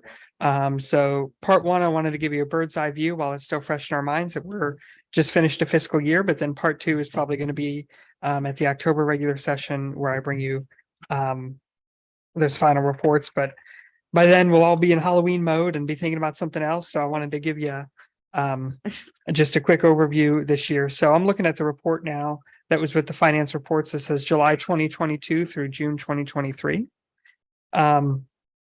Few highlights in the income portion. One, just because this is relevant to other discussions we're having, you'll see that B&O tax and sales revenue tax together made up about 45% of total revenue in the city. So we have about 30 different revenue lines, but about 45% of all revenue comes from just those two lines. A few other things as you run down the income portion, state government grants, you see there's that $41,446.78. That was a grant we received for the Weston Cultural Center. So that's something that I'll be talking to you about probably next month as we create as we designate those funds and set them aside. That was something that came in late in the fiscal year. And then there are just some other things to note. There's a few new revenue lines, rents, royalties, and concessions. That's relates to those welcome to Weston billboard signs. We're calling that rent when you rent a sign there. Filing fees is something that's, I'm sure you know, is unique to happens once every 4 years. A sale of fixed assets. We throughout the year we take some things to Jerry Stouts, but most of that is revenues from the closed bid auctions. And then in the expenditures, I just one big takeaway I hope that you have is that every department stayed under their budget. They all came in under budget, which is a good thing because legally they have to come in at or under budget. So nobody broke the law this year, so that's good news. Something at the very end, net ordinary income. You see that there's a difference there between income and expenses of $280,000. One thing that we talked about last month was a year ago we had $1 million carryover. And this year we have about a $700,000 carryover. And that's how that number impacts the new budget. So when you see that $280,000 deficit, that's what that means is we've ate into that carryover by $280,000. So quick math just suggests that we can do that about 2.5 more times before we're going to hit a brick wall. So just be aware of that. And but I mean, all in all, I think it was a good year. Like I said, revenues came in eventually higher than what we projected. We had to make some end of the year adjustments to increase those revenue lines. But we still did expend more than new revenue brought in. But of course, that's all balanced by the carryover. Any questions on that? Okay. Yep. You had any further thoughts about creating a budget structure for the department heads? Yeah, so I haven't given them anything in particular yet. That was something that I told them that by our meeting in the beginning of August, I would start giving them monthly reports. And so we have our department head meeting. The first one in August will be this upcoming Wednesday. And so it's my intention to have those reports to them by then. Just to sort of, Mike, did you receive the reports that were in your? Okay. Okay, that's okay. As I say, he kind of got the first round, the first dibs on what those are going to look like. And basically I'm just going to be providing monthly expenditure reports to all of them. And then if they choose, I can also provide, we've changed the way that we track and record our invoices. So it'll be very easy for me now if a department head comes to me and says, I'd like to have a copy of all the invoices I paid last month out of my department. I can provide that for them very quickly. Whereas before that was like a half-day task when someone said that. And so that was, I asked them to all bear with me. And I said, in the new fiscal year, we'll have a new system in place and it'll be a whole lot easier to provide those things. And it is in place and it is easier to provide copies of those invoices. So yes, I've given more thought. Yes, I have a plan. No, it's not fully executed yet, but I would say ask the department heads after Wednesday and see if I follow through. It's my intention to. Just add an Excel program with the monthly report. Yeah. So I think it's getting better. That's what I hope. So Thank you. thank you. Okay, and were you gonna talk with us about the workman property? Yeah. So the next point, and do you have that in your packet somewhere? We do. The invoice. Okay. And we have the letter. We have that. Yes. Okay. So brief overview. I think this started back in the beginning of May, when a tree fell off of a parcel behind one of Miss Workman's rental properties, and it fell onto her fence and the roof of that property. That parcel behind her house is not a parcel which we own, but it is a parcel which we have a 40-foot right of way through. And so she came to the city and said, hey, a tree from your right of way has fallen on my property. I would like help taking care of this. It was a pretty slow process back and forth a little bit because we really wanted her to work through the insurance. We thought that was the proper mechanism, and Sure. she was eventually willing to talk with the insurance, but it was some push back and forth there, and we asked her to bring quotes and bids on those things. The insurance company looked at it and said, well, we recognize that you don't own the property, but if she's willing to, if Ms. Workman will provide some evidence that there was some neglect in place, then we'll take a serious look at this. I don't think she felt that that was her place to have to provide that for whatever reason.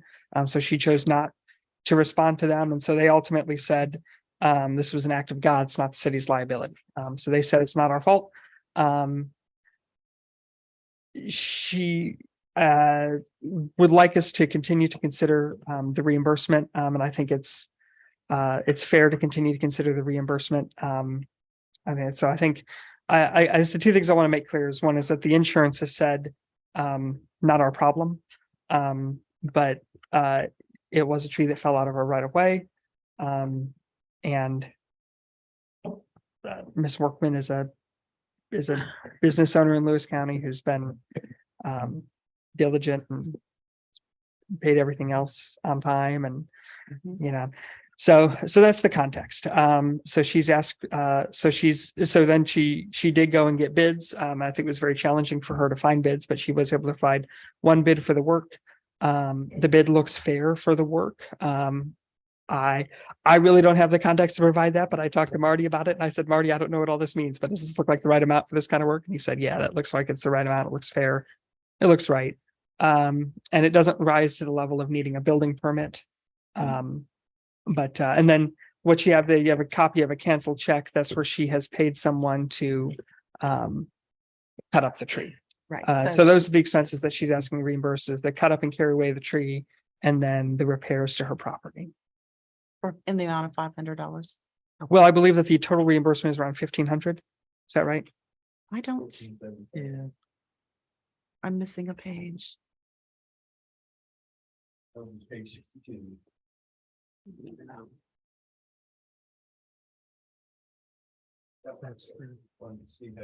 63. Oh, okay. I just passed it. Thank you.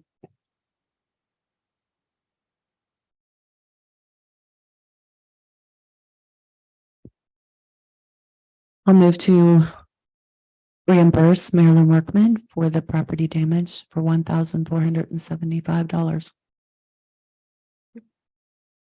Is there a second? I'll second. It's been moved and second. Any discussion? We'll have voting by roll call. Councilwoman Sherry Rogers, Yes. Councilman Stephen White, Yes. Councilman Herb Curtin. Okay, motion carries. Thank you very much. Thank you, Joe.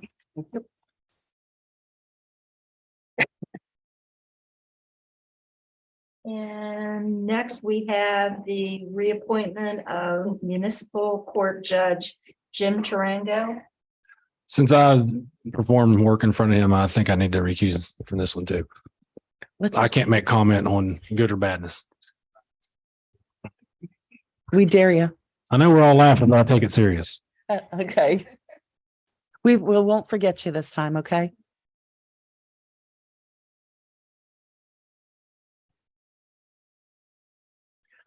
Well, Judge Tarango called today and he had a pre-scheduled vacation. And I said, well, since the city manager forgot to put you on the July agenda, I guess you're forgiven this time. So he, since he normally would be here, he said, but he apologized that he'd already was headed out of town. At this juncture, I don't think I'm recommending, I guess, to reappoint Jim as the municipal judge. I don't have any reason not to. And make sure he's able to perform his functions. From all conversations I've had with Brian, it seems like things go smoothly. I think he's well known. I mean, he's well practiced. He's municipal judge in many locations, and when we've gotten people to court, he's dealt with them pretty well, I think, and has a good disposition about himself and knows what he's doing. So, like I said, I think he's done as well. Yeah, we'll entertain a motion to reappoint Judge Tarango. I'll move to reappoint Judge Jim Tarango. Setting recommendation. Is there a second? A second. All in favor, say aye. Aye. Opposed? Motion carries.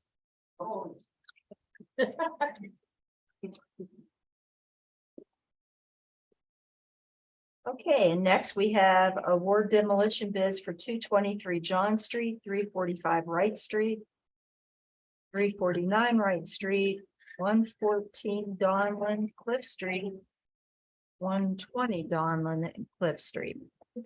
Marty, when we spoke about this on Friday, we said we wanted to award them all to Astor, right? They were the low bidder. My recommendation, and they've done a great job for us so far on all the ones that they've done, so. And they were by far the low bidder. And just to be clear, they were separate, each one was a separate bid. This wasn't all like one lump sum that got bid on. So they're in a way, you're awarding each individual bid, even though I think Astor was the low on all of them. Correct. These were all burned properties. 3 of them are burned properties, and then 2 of them are right beside burned properties, but they're dilapidated, need to come down. So it just makes sense while we're there, take them down. And Ownership is in various states for all of them. And so we'll continue to work to try to get those properties acquired. I think burn them too. our MO has been, let's work through our priority list. Let's get these houses down. We have the legal right to take them down. We've ordered them down. And then we'll work on the property side of it on the back side after that. I'll entertain a motion to accept the bid from Astor Oilfield, to accept the low bids from Astor Oilfield for the demolition of 223 John Street for $5,500, 114 Donlin Heights for $7,000, 120 Donlin Heights for $7,000, 345 Wright Street for $5,500, and 349 Wright Street for $5,500.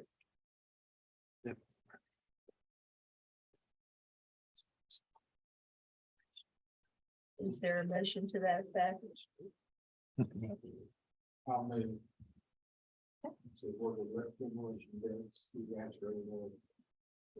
Okay, is there a second? A second. Okay, it's been moved in second. Any discussion? We'll have voting by roll call. Councilwoman Sherry Rogers, Yes. Councilman Stephen White, Yes. Councilman Kirk. Okay, motion carries. Next, we have ordinance 2023-16 to acquire property at 210 North River Avenue. This would be the first reading. This owner this is the property directly across from the city building, next to Ember Arts that we've taken down. He lives in Hawaii, has never seen the property. And so we've had some back and forth conversations with him. In our latest one, he expressed, an opinion to just send him some paperwork and he'd sign it over. And so we're using that as a good faith thing. And we're asking you to make the first reading tonight. We've got the paperwork ready, or we've already sent it, one of the two.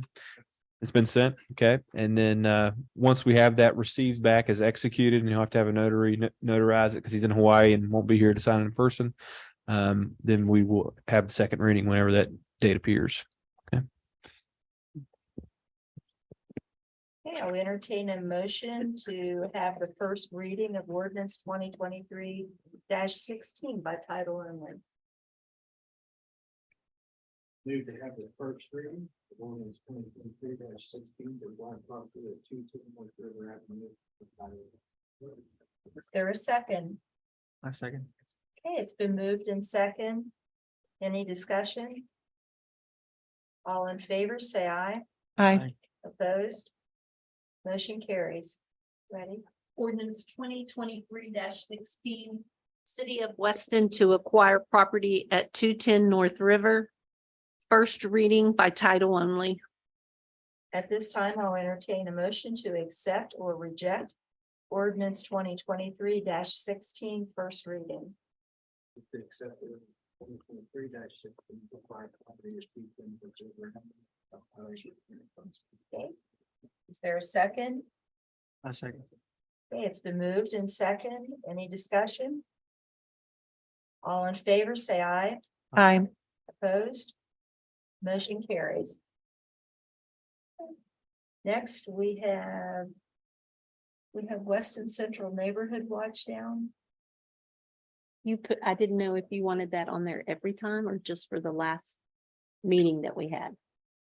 I think just the last meeting Okay. that we had. So sorry. That's okay. And then same issue with West Uh-huh. Virginia First. Mhm. Okay. Okay, so we're good there. Next, reports of city council. I passed out my report for the month of July. A couple of things. I just wanted to talk briefly about the meeting that we had at the coffee house. The Historic Landmarks Commission. They spearheaded that meeting in unveiling the facade grant program. And it was very well received, and I think citizens were really happy to have that information shared with them, especially about the Weston Cultural Center. And I think as we move forward, we need to look for more opportunities to do that. The Municipal League Conference at Ogilvy.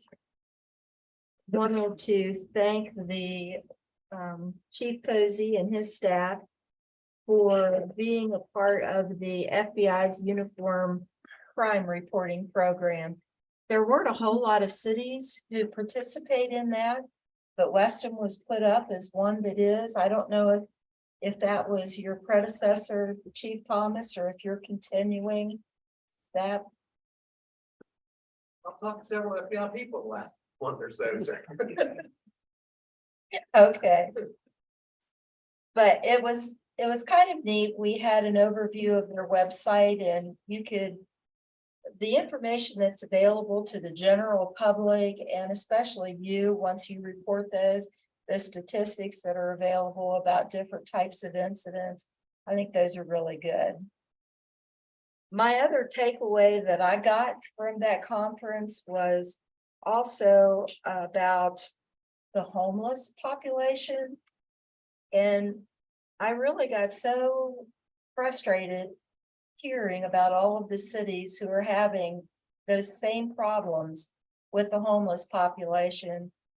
And the fact that there just doesn't seem to be any tried and true method on cutting down on that number. And we're seeing it here in Weston, and we're getting more and more reports about different segments, different areas that are having their issues at 3 and 4 o'clock in the morning with people walking and checking automobiles. And I know no one wants to be representative like the other towns. Morgantown, they were practically in tears because their main downtown city is being overrun by backpackers, and there's just not a whole lot they could do. I don't know how we can be more proactive. I know we're limited with staff. I know we've talked to Jessica Carr with the Homeless Coalition. I don't know how much help she has actually been. Her card's been handed out to at least 20 people. And every 15 of those people that we've had reoccurrences with have not followed.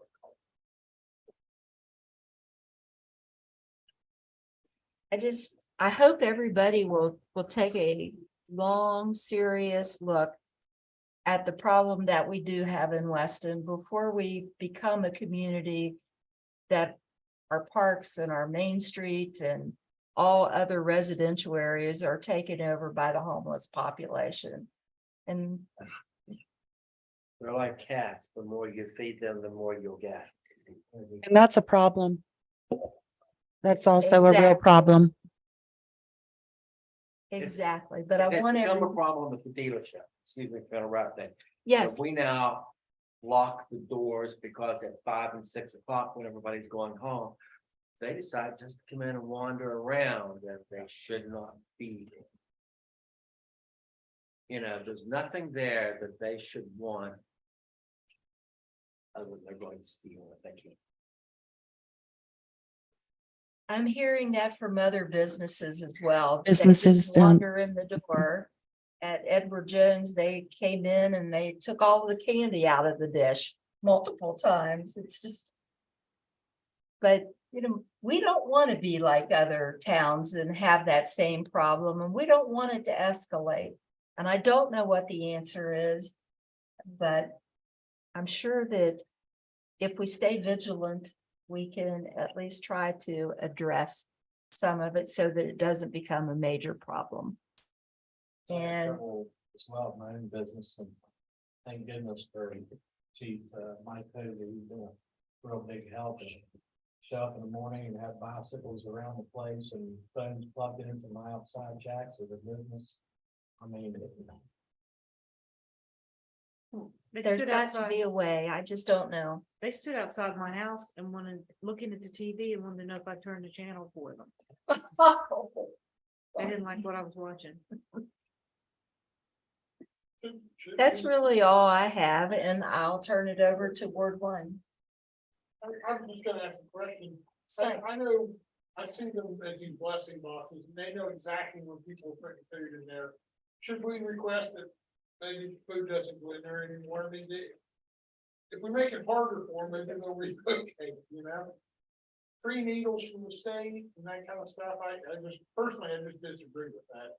I think you're enabling them. there's 2 people we had today.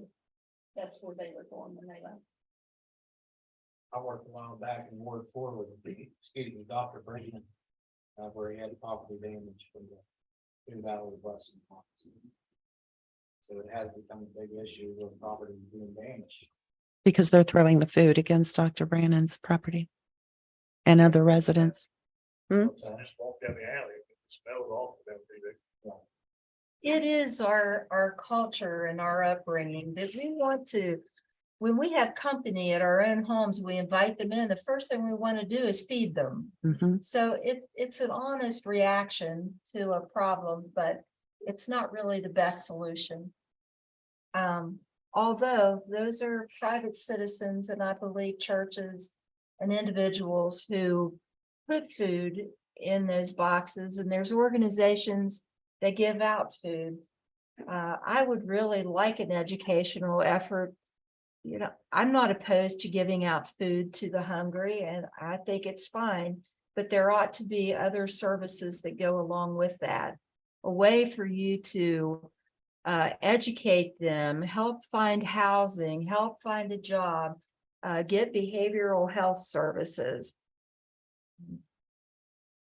I don't know how we can incorporate that in, but I wish we would have an honest community conversation about those additional services that are needed in order to help curb the problems that we're seeing. He poses, I talked to quite a few of them,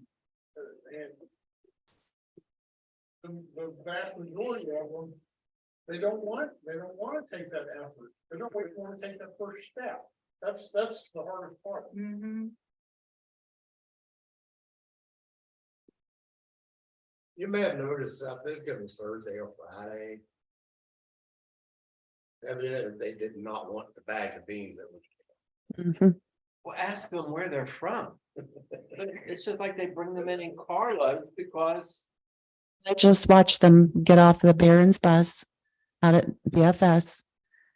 And you can go out and watch them get off that bus and come and walk into town. And it stops now twice a day. This past weekend, it was Sunday afternoon. I was at the light. The bus had stopped. And I think it was the Saturday or Sunday, I can't remember which. But 3 people got off that bus and proceeded to go to Taco Bell parking lot and get into an altercation. So I think that a large part of our problem is that bus and initially when the governor's began his initiative for transportation, I think the idea was a wonderful thing to move folks from one area of the state to another. However, what this bus has become is quite a different story. And it's being used now to move transients across the state and all of the other stops, Morgantown, Huntington. They're not going to Buchanan. They're stopping at Weston. We don't have the resources that Morgantown has. We don't have the resources that Charleston or Huntington has. And there is absolutely no reason for us to be on that bus stop. Absolutely none.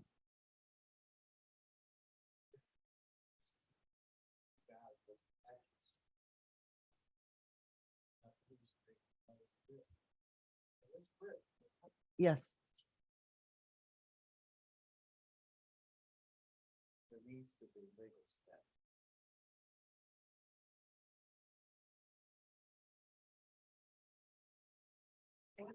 As far as my report, I appreciate the conversation that we've just had and a community conversation, and I encourage additional conversations for my report. And as always, I really appreciate everything and everyone in this room does. Thank you. Ward 2, Stephen. For my report, I would agree, that last conversation definitely hits home. We get a lot of traffic in Ward 2. And I also want to thank the street department big time. I got a lot of compliments from people down on Carl Street. That was a big help. A lot of people love how it looks, makes them feel like we care. So that's always a good thing. But over all in all, I think everything's going well. I appreciate it. Thank you. Ward 4. Just like to thank Susan for you as well, especially as I mentioned, Chief Nosy. Had a lot of trouble in Ward 4 here lately, so I appreciate their assistance. And also, I just wanted to bring that to the sidewalk a while back, the request there outlining Lively Park from that center up to the alley before 4th Street. Hopefully we'll get that in place before long. I seen the guy the other day and the no chair again, have the devil about that second or third section there, sidewalk is good right down from that, it's running parallel with the side of the driveway. So something I wanted to bring up, get Mike involved with it. We're going to,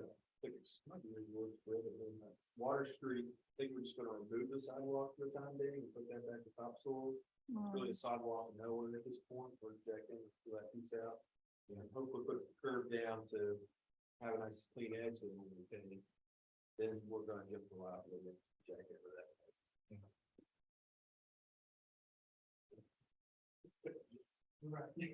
Motion to adjourn. I'd also just like to thank the city manager and all involved that's going to be working on the cat issue. That is a huge deal in Ward 4 and in the McGarrett addition and running down 33 as well.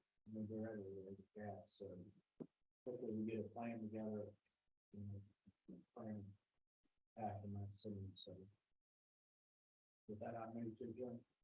There's all in favor.